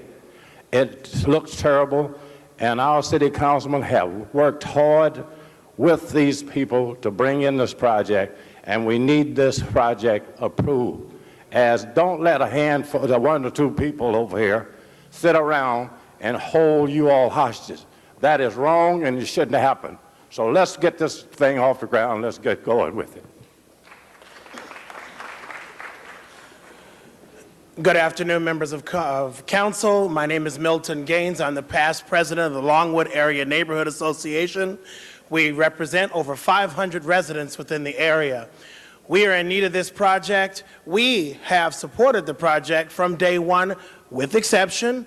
Unlike some of our leopards that have changed their spots, we have supported the project. We need the jobs, we need the income from taxes, we also need the revitalization of the neighborhood. Our neighborhood, yes, it is under siege. We have no major retail establishments in our neighborhood. This will mushroom into revitalizing not only Pico Boulevard, but the immediate area. We urge you to vote for this project, not only for the city, but also for our community. Plus, we also have over 800 letters signed in support of this project from the members who live in and around the area. Also, the Longwood Area Neighborhood Association is also abutting the project. It was carefully left out of the neighborhood associations that are going to be affected. Thank you. Thank you. Yeah. Before you speak, let me just advise and hold the time that it would be best if you address your comments to the council, and it's not necessary to make any comments directed towards anyone in the audience or anyone from the general public who may be on one side or the other of the issue. Just address your comments to us as a body. Good afternoon. My name is Marie Gaines, and I am the president of the Longwood Area Neighborhood Association. We have been around for 17, almost 18 years. Our boundaries are La Brea Avenue West, Olympic Boulevard North, Pico Boulevard South, and Rimpau East. We welcome the Rimpau Alliance to join us in fighting and different concerns and issues that we address on a monthly basis. We have been to every meeting, we have submitted letters, we have met with the developer, we have heard over 75 speeches, pros and cons for this particular project. We have been to all of them, zoning, planning, we've heard all of the remarks that were made today, and we have supported this project from day one. We need this project, and we need it as soon as possible. It is time now for our city government, you, to put an end to this, to resolve this particular project and move this project forward so that we as constituents in the 10th district can enjoy and can patronize this project. And another statement I would like to make, most of the people who are going to be patronizing this particular facility are not just coming from the 10th district. They're going to be coming from all over. We have heard so many comments, so many this and that, so many that, but we have never heard anyone get up and say that we really, really need this project. Most of the appellants are members or has been members of the Longwood Area Neighborhood Association. This is just one of many issues which we have addressed for the past 18 years. And we join them in addressing and showing the same tenacity in addressing this issue and trying to address other issues. Thank you.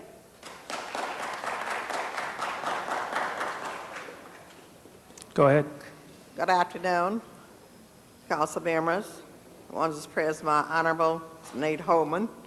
My name is Flora Lane. I live on Highland Avenue. I lived there for 39 years. And I'm certainly here to support this development. I wonder, have any of you been there to visit lately? It is really awful. Awful, awful. And I cannot see the traffic on Rimpau that's going to affect this development. I have heavy traffic on my street, San Vicente North on Highland Avenue. I can sell my property today for an installment amount of $500,000, and the traffic is very heavy. I cannot see the traffic is going to affect this development. So I am here to ask you to please move forward this development. We need it very badly. Our neighborhood need to be beautified, upgraded in every way possible like other upgraded neighborhoods.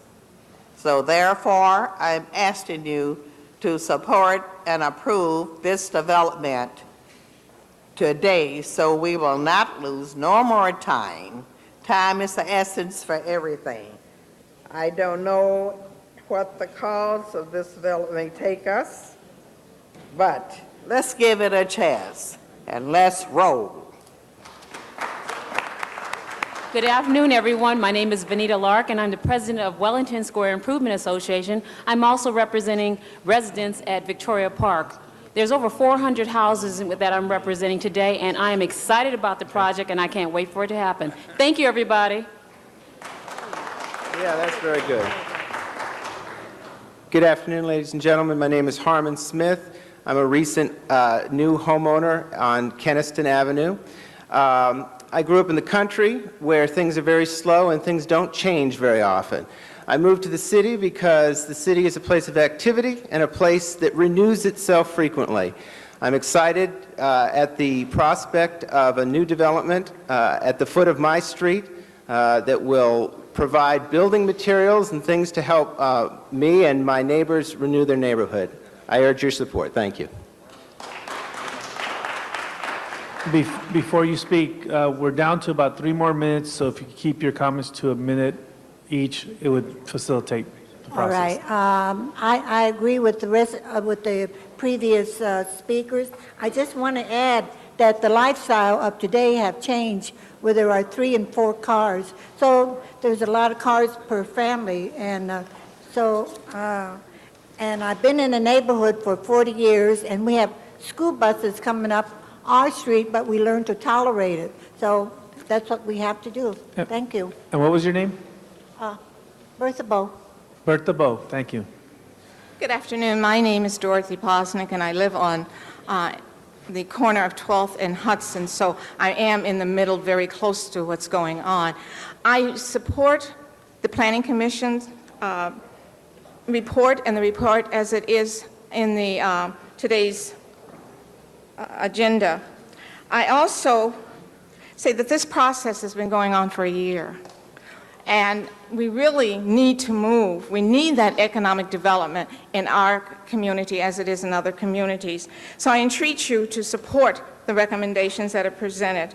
And I will just close by respectfully quoting the president of Wednesday night, "Let's roll."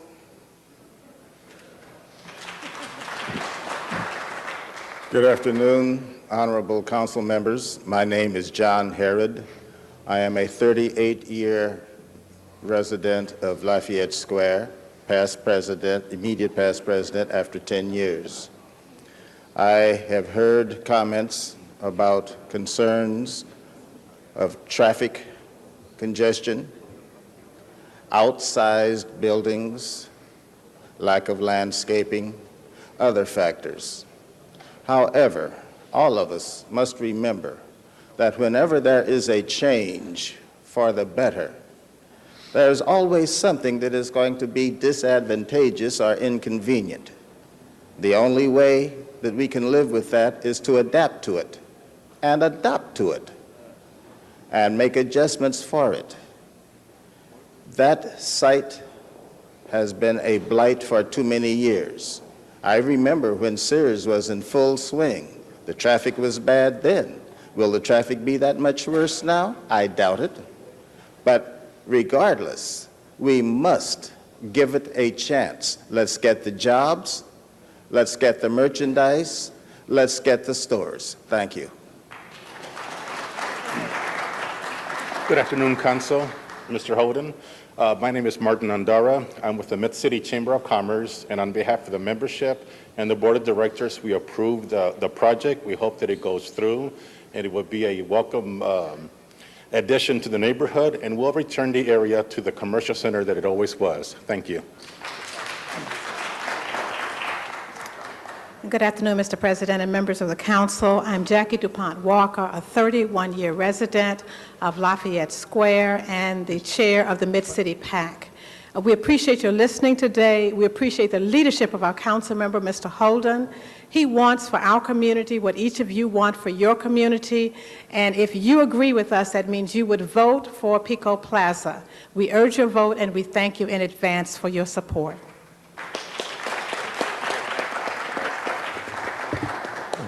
I believe I'm the last speaker, Mr. President. Ben Resnick, representing the applicant and property owner here, together with my colleague, John Bowman. I just want to take 30 seconds to indicate, too, that this has been 3 years in the works, many, many meetings, over 1,000 petitions signed in support. 1,000 people in the community have been engaged in meetings over the last 2.5 years. We want to go on record stating that the RIMPOW Alliance is concerned for having some sort of a physical barrier to restrict traffic from entering the project or leaving the project through RIMPOW is acceptable to the developer. It'll be done on our side. And it's our understanding that with that they are prepared to support the project. And we ask speedy approval today for the project as modified. The only thing is, on a condition, has to be subject to Department of Transportation approval and subject to MTA approval. As you know, part of the project is we're building a new bus terminal for the MTA, and the buses have to come in. Since it's all been designed with them, we want to make sure that MTA does approve it. And with that, we look forward to your support of this project. And on behalf of the applicant, who has been with this project for 3 years, and on behalf of Costco and Home Depot, we want to thank Councilman Holden for standing by this project for a very long time and shepherding it through. Thank you. Thank you. That closes the public comment period.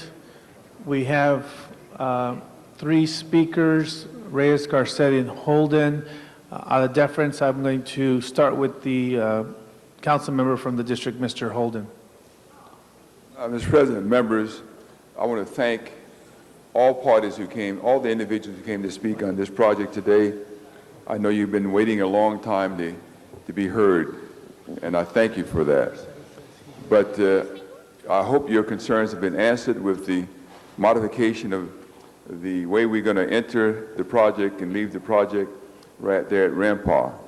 But for the individuals which I support, but the individuals who talked about traffic coming down Rampart, you got to know that your council person has never forgotten you or your concerns.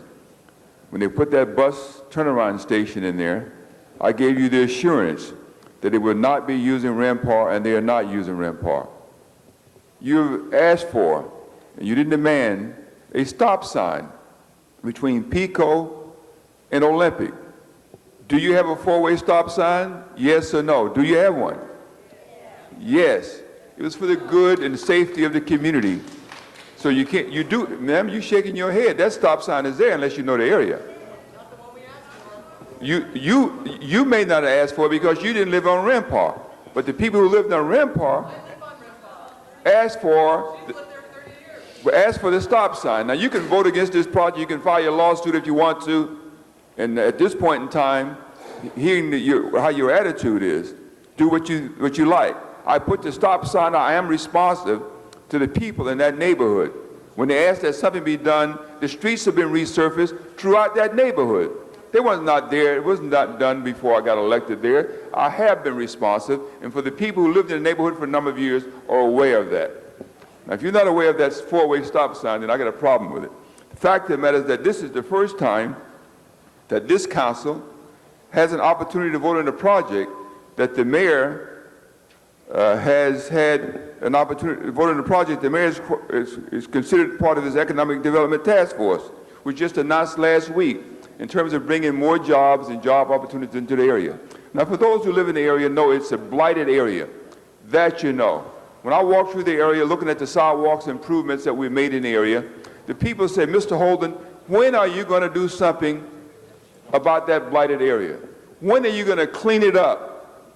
And the moment you try to clean something up to make it better, you have somebody saying, don't do anything to it at all.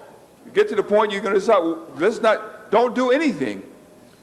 Because if you do try to do something that's good, that the majority of the people think that's good, you're going to find someone else being unhappy about it.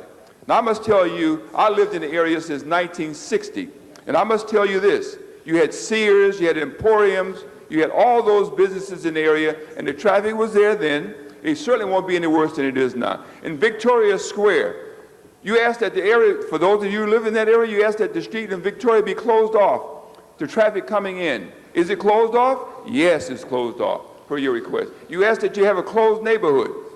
Is it going to be closed off? Yes. Get the signatures, and that'll be done. You talk about heavy traffic on West Boulevard. Well, the heavy traffic on West Boulevard now is city traffic because of your street maintenance yard right there at West Boulevard, right near Pico. Is that correct? Yes. Thank you, Mr. Holden. So the fact of the matter is that, hey, I can only do what I can do. I want to listen to you and modify this plan before us to satisfy you if I can. Thank you very much, Mr. President. With the modification, we will submit an motion, and I want to thank you for that support. And for the clerk's edification and the rest of the council and the public, can someone please articulate the modification for the record so that we can get that? Can the staffer come to the table and tell us, or Mr. Reyes, you want to do that? Okay, let's have the chair of Plum. Mr. Reyes. Thank you, Council President. Colleagues, I must share with you that this has been a contentious project, but I do believe the council member Holden has worked diligently along with their staff to bring as many improvements as possible. Just for the record, explain some of these improvements. There has been enhanced landscaping throughout the project, landscape that would cover walls, trees, a variety of sorts of trees. You have the applicant has redesigned and articulated the facade of the structure along Pico Boulevard so that it provides a more pedestrian-friendly feature. This includes the provision of trellises structure above the main structure and garage entrance, as well as additional glazing and signage along Pico Boulevard frontage. The applicant has incorporated a recommendation by the DOT to wherein the site can be accessed directly from Rimpaw, but vehicular traffic existing on the site will be required to only make a left or right turn and prohibits vehicles from going straight across the intersection onto Rimpaw. This will minimize and reduce traffic impacts to residents whom live along Rimpaw Boulevard.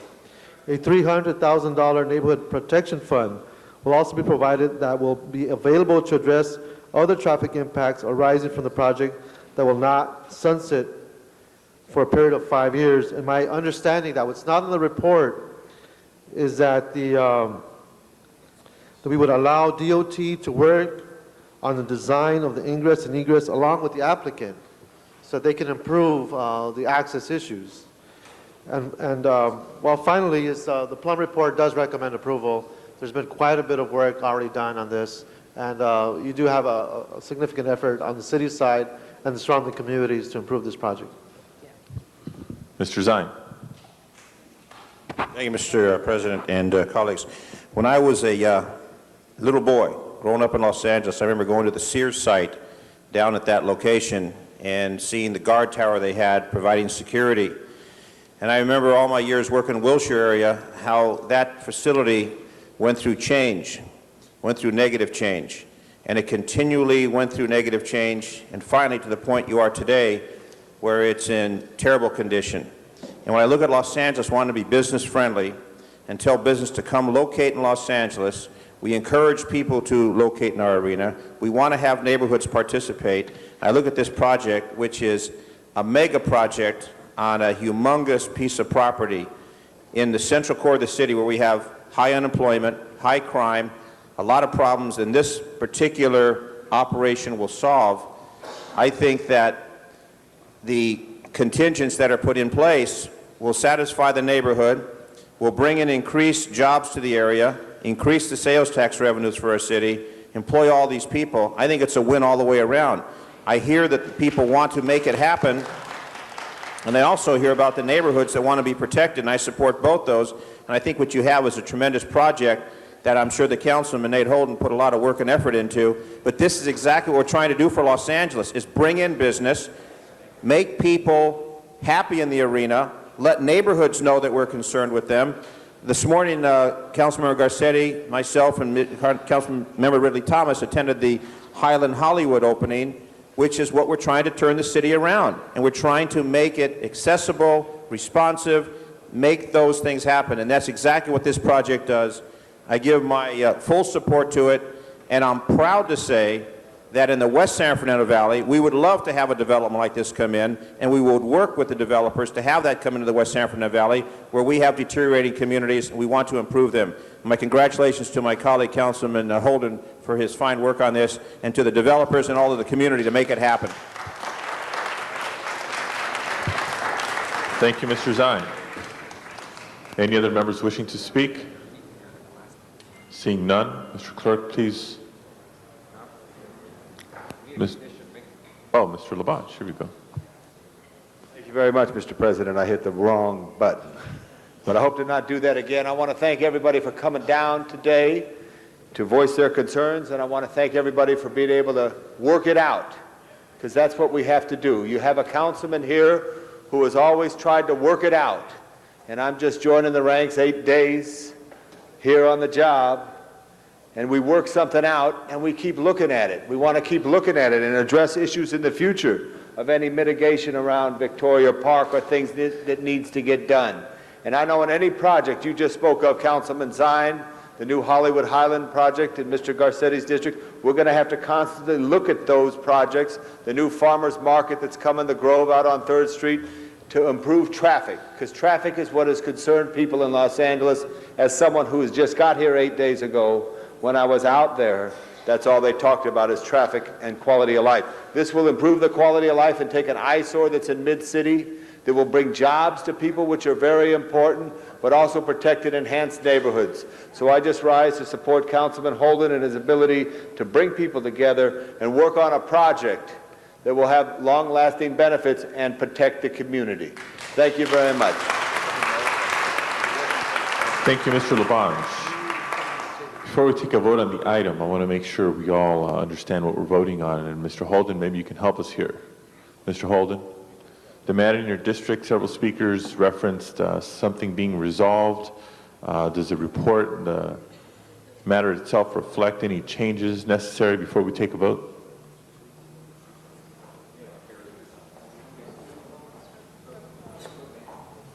Or you make the motion, go ahead. Okay. Thank you, Mr. Holden.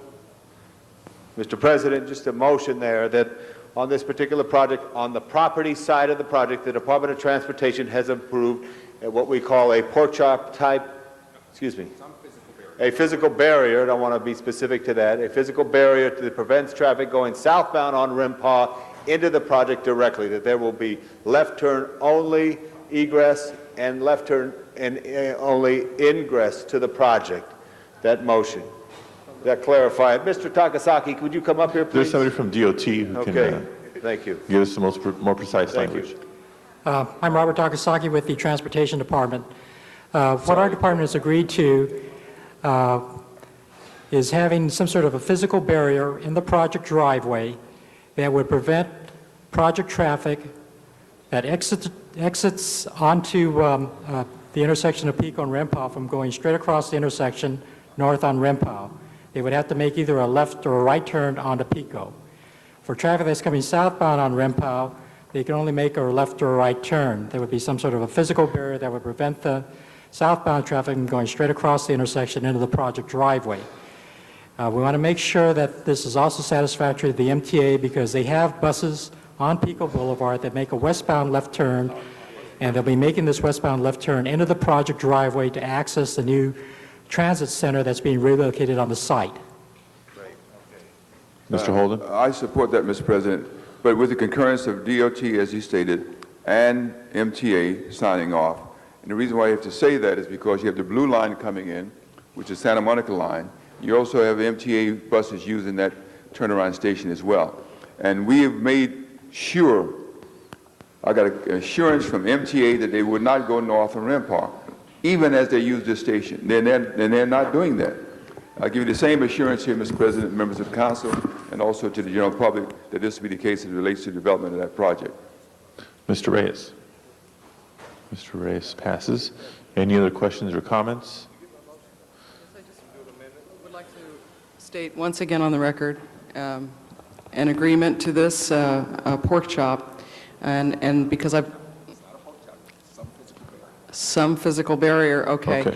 As far as a condition of approval, we will drop any legal litigious action against this project as a group, but again, the caveat, and I need to... Ma'am, if I may, public comment has ended on this. Oh, This is yes, not- I was this asked is- to speak, This is not a actually. court of this is not a court of law.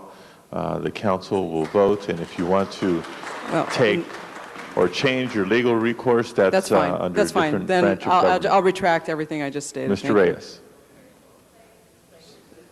Look, for the sake of clarity, just wanted to, again, articulate the amendment, and that is that we allow DOT to work on the design of egress and ingress with the applicant in coordination with other parties involved, and that's how we would amend the report to accommodate what has been recommended. Okay. So I believe that is accepted as an amendment to the item before us. Mr. Clerk, please open the roll on the item as amended. Close the roll. Tabulate the vote. 10 ayes. That is approved. And if I may add, the council will depend on Mr. Holden and fully trust that Mr. Holden will continue to work with the residents to ensure that all the concerns are being properly addressed. Next item, please. Item number 7, called special by Councilmember Holden. Number 7 now before us had been reconsidered, and Mr. Holden. Mr. President, members, I just thought it'd be a good idea to have someone discuss this flood plan management plan, which would suggest to the general public that for those who live in a so-called area where it's likely to be flooded, then their insurance rates can go down because we've improved those areas with flood control channels, catch basins, etc., and the insurance companies are still charging a surcharge. However, we're supposed to submit this report to FEMA post haste, and FEMA then would disseminate the information to whomever it may concern. However, it's always been my feeling that the people who will benefit from this is the consumer, the people that we represent. And so I thought also that we should share with the insurance companies and with the public the fact that we've made these improvements, and at this point in time, they should not be paying the surcharge for insurance coverage as relates to potential floods. And I just thought it'd be a good idea for the staff to just say that publicly so that the public will be informed rather than just have an adoption of the recommendation and they will never hear about it. Staff, please. Yes, good afternoon. Mr. President and members of the council, my name is Rosalia Rojo, and with me today are Mr. Phil Richardson and Ms. Chris Salvaggio. We're staff from the Bureau of Engineering, and today we're presenting to you the floodplain management plan, which, as mentioned by Councilman Holden, once approved by the City of Los Angeles, the adoption of this plan will reflect as a 5% discount on flood insurance premiums to all properties located in special flood hazard areas. This 5% discount will be added on top of the existing 5% discount for a total of 10%. The floodplain management plan was designed to identify the city's known flood problems and implementation programs to reduce flooding and floodplain-related hazards. And as directed by the Environmental Quality and Waste Management and Public Works Committee, we, Bureau of Engineering, will be notifying the insurance companies as well as the residents in the 100-year floodplains that the city has had an increase or improvement in our standing that will reflect in a reduction of flood insurance premiums to property owners. We would like to answer any questions that the council may have. Mr. Reyes? A few years back, you introduced the maps and you covered certain areas that reflected that part which is Broadway, Pasadena Avenue, where it converges near the Young Knight Church across the Downey Recreation Center.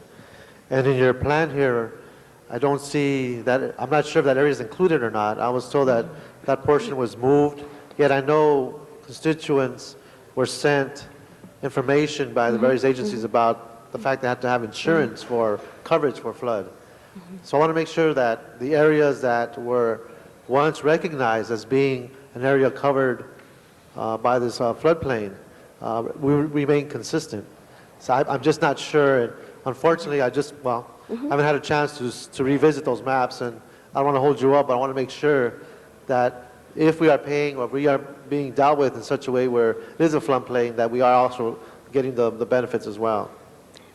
I believe I understand what area you're referring to. It's around Downey Recreation Center. It's adjacent to the LA River. Right. Correct? Right, exactly. Yes, and there's still the 100-year floodplain. They will be included in the notification. Okay. The map, the plan that you have in front of you today includes the FEMA flood insurance rate maps, which does. identifies the area as 100-year flood. Well, the maps are kind of small. You can't really see it, so I want to make sure. Yes, well, it should be included. Okay. Can I get a map? A larger, full size? Right. Yes, sir. Okay, thank you. Mr. Garcetti? He passes. Any other members wishing to speak? Seeing none, once again, Mr. Clerk, please open the roll, close the roll, tabulate the vote. 10 ayes. That is approved. Thank you for that Thank you very much. presentation. Next item, please. Item number 27, called special. Mr. Garcetti. So I'd like to make a motion to receive and file item number 27, please. We do have one card on this item. Did you wish who is against the proposal? Mr. Neubauer. The motion before the council currently is to receive and file, which means we would not take any action today. Will it be open for public comment in the future? Well, the time is now, but we're not going to be acting on the motion itself. We're not going to be taking the action that was on the agenda. I see. Could I still continue with the public comment? Sure, go ahead. I would propose, in the alternate, I was against this for two reasons. Because it was too much like state-sponsored vandalism and too temporary. I would suggest quickly that we listen to the constituents in the area that have proposed the erection of a flagpole upstage, in effect, of the Hollywood sign, display a flag at that location of goodly proportion, and light it at night so that the display would be legal and it would be more permanent. That would be a much better way to honor the flag. Thank you very May I much. ask you a question? Yes, sir. On the speaker card, you wrote PFC in front of your name. Is that private first class? Yes, sir. Thank you for your service to this And country. I submitted to you at the Staples Fair, submitted to you personally a copy of a poem that I wrote for the flag. I would be happy to read that at the dedication of any flag that's in proximity to the Hollywood sign. Well, thank you for your service to this country, and enjoy the Veterans Day holiday. Thank you. That concludes public comment on this item. Members wishing to speak, we have a motion to receive and file the report before us. Mr. Clerk, please open the roll, close the roll, tabulate the vote. 10 ayes. The report is received and filed. Ms. Hahn. Mr. President, I asked for reconsideration on item 12 for a technical amendment. I did see a technical amendment being circulated, brought in by Mr. Ridley Thomas. Mr. Clerk, please open the roll on reconsideration of item 12. close the roll. Tabulate the vote. 10 eyes. Item 12 is reconsidered and now before us. A technical amendment, members, has been distributed. Questions or comments on the amendment? Mr. Garcetti? There's not a question or comment on the amendment, so it would be in order to speak on overall what's before us? Yes. Okay. Thank you, Mr. President. I know that we have some workers today who have come down from the airport. Maybe if they could stand and be recognized right now. Thank you for being here.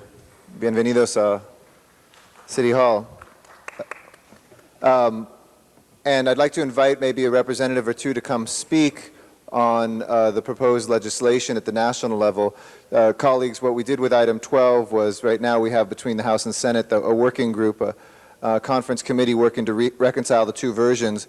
And there are airport workers here to speak in support of making sure that we have support for workers and not just for the airlines, that the money that we spend, our tax dollars, goes to both, to helping the industry, but also making sure that this hits the workers as well. Right now, one of the most contentious items is the citizenship requirement that is proposed is 5 years of citizenship before a worker would be rehired. This is a higher bar than even we have for military service, and there are many in the Congress that have proposed 5 years of residency, so you could have somebody who was a resident for 1 year and a citizen for 4 years who still wouldn't qualify for even being rehired. And we want a provision that workers would have 1 year to meet that requirement. And I think that there's also many people who are speaking right now to make sure the bill includes all employees at the airport, not just those employed by the airlines. So I don't know if there's anybody who'd like to use the balance of my time to speak on this. I know you came to speak during the public comment section, but this would also be an appropriate time if anybody wanted to.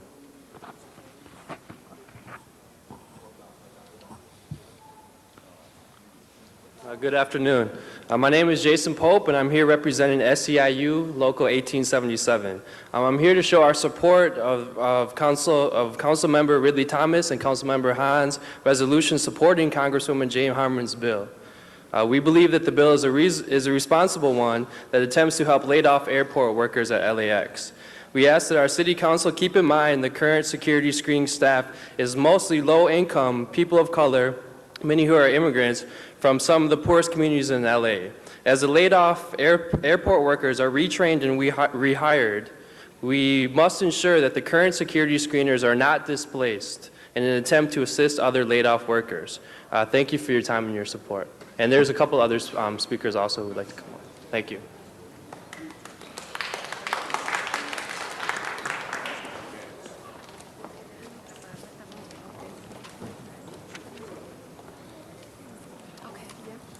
Buenas tardes, mi nombre es Reina Castro.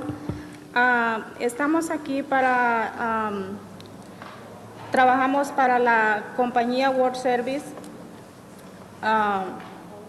Estamos aquí para apoyar. Y estamos aquí para apoyar la resolución del concejal Ridley Thomas y la concejal Hams. Hello, my name is Reina Castro, and I'm here along with several co-workers from World Service at LAX, and we're here to support the resolution that is being presented by Councilmember Ridley Thomas and Councilmember Hahn. Nosotros trabajamos de World Service, estamos aquí para avisar a los encargados del aeropuerto de la injusticia que sigue con la compañía World Service. Nosotros trabajamos de limpieza de aviones, oficinas y áreas de aerolíneas. We, the workers from World Service, are here to inform you of the injustices that are occurring with World Service West. We work in the area of maintenance. We clean the airplanes, offices, and the gates for the airlines. En este último año hemos vivido muchas injusticias con nuestra compañía. Durante este tiempo hemos llegado a solicitar su apoyo sobre condiciones de trabajo, problemas con pagos y la ordenanza de sueldos dignos. In the past year, we have seen many injustices by this company. We would like to have your support in addressing the problems that include payroll violations and living wage violations. Desde entonces, la compañía está bajo investigación con la ley sobre violaciones de pagos, salud en el trabajo, sueldo digno según las violaciones de la compañía está en los miles de dólares. We have submitted the complaints, and currently the company is under investigation for payroll violation, worker safety, and living wage violations. Based on these violations, the company owes more than close to thousands of dollars to the workers. Estamos aquí porque la violación sigue y esta vez la compañía se ha aprovechado de la crisis del momento. We are here because the violations continue, and at this time we feel that the company is taking advantage of what happened on September 11th and is basically taking advantage against the workers. Thank you. Hace unos meses nosotros tuvimos problemas con una supervisora del... Entonces ella dijo que se iba a vengarse de nosotros cuando ella se dio cuenta que quienes firmaron una petición en contra del trato que nos daba. Se volvió loca, forzó a los compañeros que firmaran la petición que la rechazó de haber firmado, y los que no la rechazaron fueron los primeros descansados después del 11 de septiembre.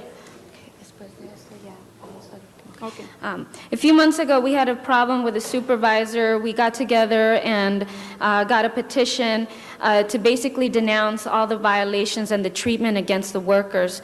The supervisor found out and began retaliating against us. And at that point, the workers were asked to sign another petition or a form to recant their signature.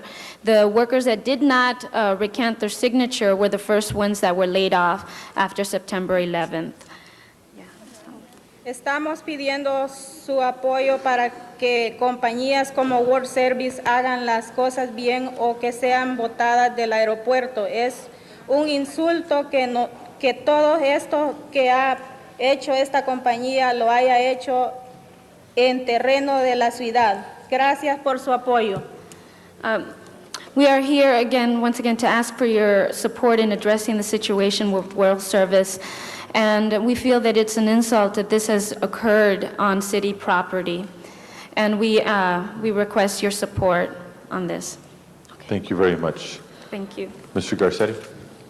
Thank you very much. Know that in the Economic Development and Employment Committee, we are looking at this, and also that the mayor, in his recent committee task force that looked at the economic crisis, included in that, and the council has begun to look at what the mayor has done, is we have asked that if any breaks come to companies at the airport, that make sure that they give certain rights to workers, making sure they will hire them back, that they won't violate their living wage agreements, and they won't also violate some of the worker safety things that many people have brought to our attention. So know that we're here fighting for you, and we unanimously support you today in your efforts. Thank you. Mr. Pacheco? Yeah, I was just simply going to reiterate and show our support in the sense that since when did citizenship require a sort of timeliness to it? I think we go through a process, or we ask individuals to go through a process to become citizens, and there aren't different types of citizens here in this country. You either are, you are not. Having gone through it, you should get the full benefits of being a citizen. So I agree that it's a bad idea to put, is it a 5-year requirement that they're asking? It just seems ludicrous that we would have such a requirement. So I just want to stand in support of the workers, and hopefully we can get that language removed and taken care of so that everyone can participate in this transition to providing jobs for those displaced by the attacks. Mr. Reyes? I'll pass. Other members wishing to speak? Seeing none, we now have item number 12 with the technical amendments before us. Mr. Clerk, please open the roll, close the roll, tabulate the vote. 10 ayes. That is approved. Forthwith on that. Next item, please. Item number 28, there is a amending resolution that has been circulated. Item number 28 before us. We had a speaker card. The speaker had withdrawn their card, so we shall deem public hearing open and closed on item 28. Ms. Perry. That's fine, I have nothing. If we can just proceed. Nothing further to say. Any other members, questions or comments on item 28? Seeing none, Mr. Clerk, please open the roll. Close the roll. Tabulate the vote. 10 ayes. That is approved. Next item, please. Mr. President, you also have a special meeting on the desk with 3 items. Do you wish to go into the special meeting at this time? Let us do that. Please call the roll in the special meeting. Burnson, Galander, Garcetti, Hahn, Holden, Labange, Miskowski, Pacheco, Perry, Reyes, Ridley Thomas, Weisstein, and Padilla. 10 members present and a quorum, Mr. President. We are now on the special meeting agenda. We have a 3-item agenda. First item, please, Mr. Clerk. Items numbers 1 and 2 are items for which public hearings have been held. Items 1 and 2 of the special agenda now before us. Members, any specials? Any specials? Items 1 and 2 of the special agenda. Seeing none, Mr. Clerk, please open the roll. Close the roll. Tabulate the vote. 10 ayes. Those are approved. Forthwith on that, on both of those items. Next, please. Item number 3 on the regular agenda, on the special agenda is the item for which public hearing has not been held. Item number 3 of the special agenda. I do not have cards for members of the public to speak on this item. Shall deem the public hearing open and closed. Members wishing to speak on item 3 of the special agenda. Ms. Hahn. Thank you, Mr. President. Colleagues, I know all of us are weary at this point. It's been a long day. The chambers are empty. But I hope not to lose the meaning of what I'm proposing here today. And so much has happened since September 11th. So much has been said. So much has been remembered. So many have been honored. There has been so much in our country that will never again be the same. And the most important thing, I think, that the only silver lining that came from this dark cloud, besides us being united in patriotism like we never have before, I believe we've all come to have a greater respect, a greater appreciation, a greater level of complete understanding of the dangers of our public safety officers, not only on September 11th, but every single day as they risk their lives to protect us. And while September 11th was such a huge picture of public safety officers running into danger while the rest of us would have been running away, I think that happens on a regular basis. And what I'm proposing today is that we forever memorialize September 11th here in the city of Los Angeles, that we actually declare it 911 Public Safety Appreciation Day, so that every year on September 11th, besides just remembering the anniversary of what was probably the most horrific day in the lives of Americans to date, that we take that day to remember our public safety officers, and we encourage in the city here that if we are to honor public safety officers in any way, that we take it and we do it on September 11th, that we encourage our individual communities who usually have Officer of the Year awards or the Medal of Valor luncheons, that they begin holding them on September 11th, so that as a city, as a community, and as a country, we will take that day and honor public safety officers in some way. I'm not asking it that it be a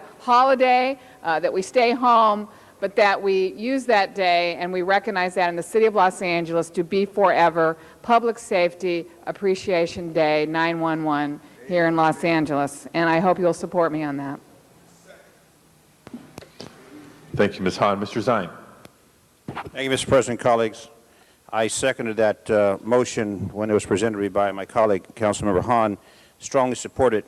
As previously stated, we do recognize our police officers. We have law enforcement appreciation. we recognize the firefighters.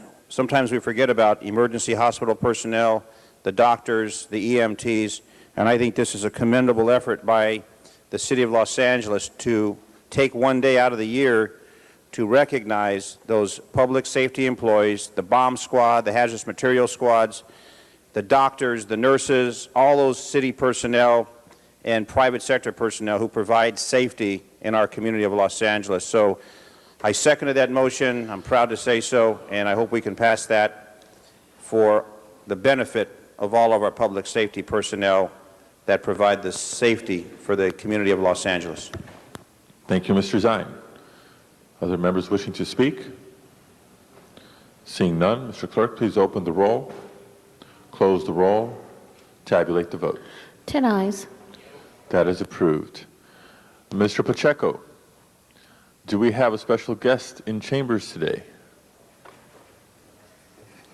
Colleagues, we have visiting us the Honorable Judge Harry Pregerson, who's also brought Judge Carter with us. So just want to recognize Judge Harry Pregerson and Judge Carter who are visiting here. Judge Pregerson's just introducing Judge Carter to the our building here, City Hall. Your honors, welcome to chambers. We hope to not appear before you very often.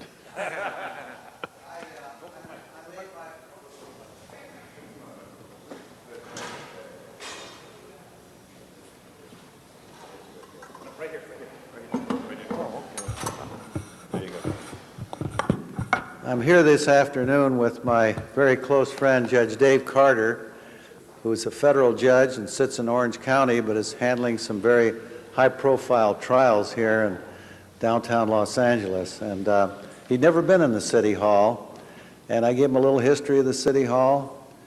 I was born in this city in 1923, and I remember as a kid coming to the City Hall and going to the top when it was the tallest building, and I thought, this is much better than the Empire State Building.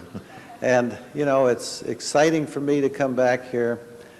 I showed Judge Carter and the marshal who's with us some of LA's history, because when this building was built, Boyle Workman was the mayor.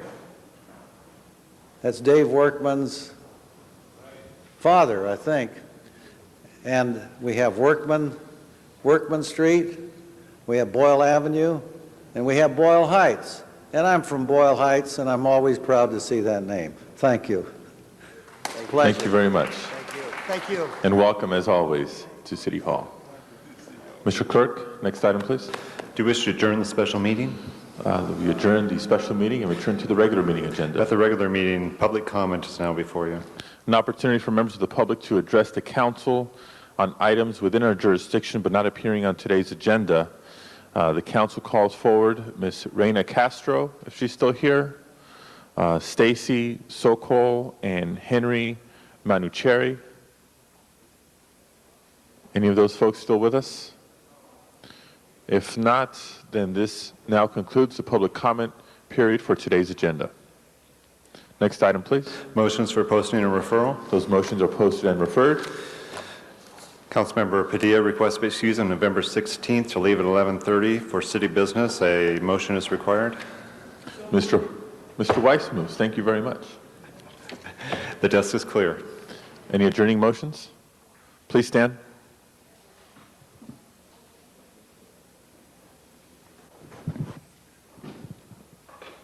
Mr. Garcetti. Thank you, Mr. President. Colleagues, members of the public, I would ask all of us to join me in adjourning our meeting today in honor of Justice Richard Amirian, who died on November 4th. Many of you knew Justice Amirian, and I believe that all of you know my executive assistant, Lynn. Lynn and Richard were married for 21 years and have 2 wonderful children. Justice Amirian was a great contributor to our community. He was born here and attended Los Angeles public schools before heading off to USC on scholarship, like my own father.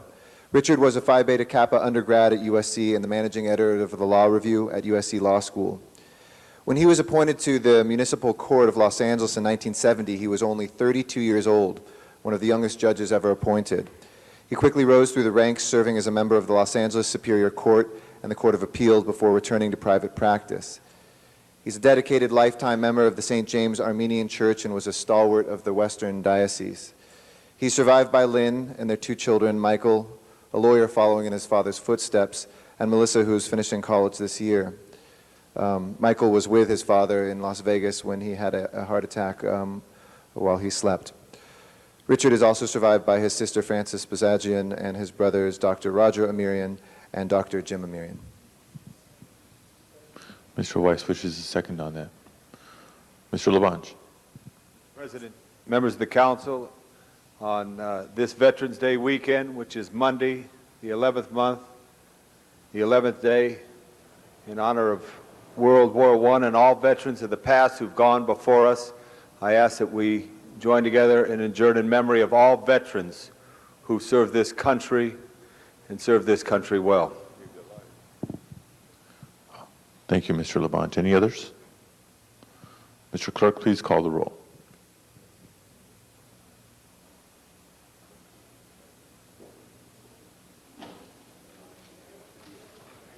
Thank you very much. This meeting is adjourned.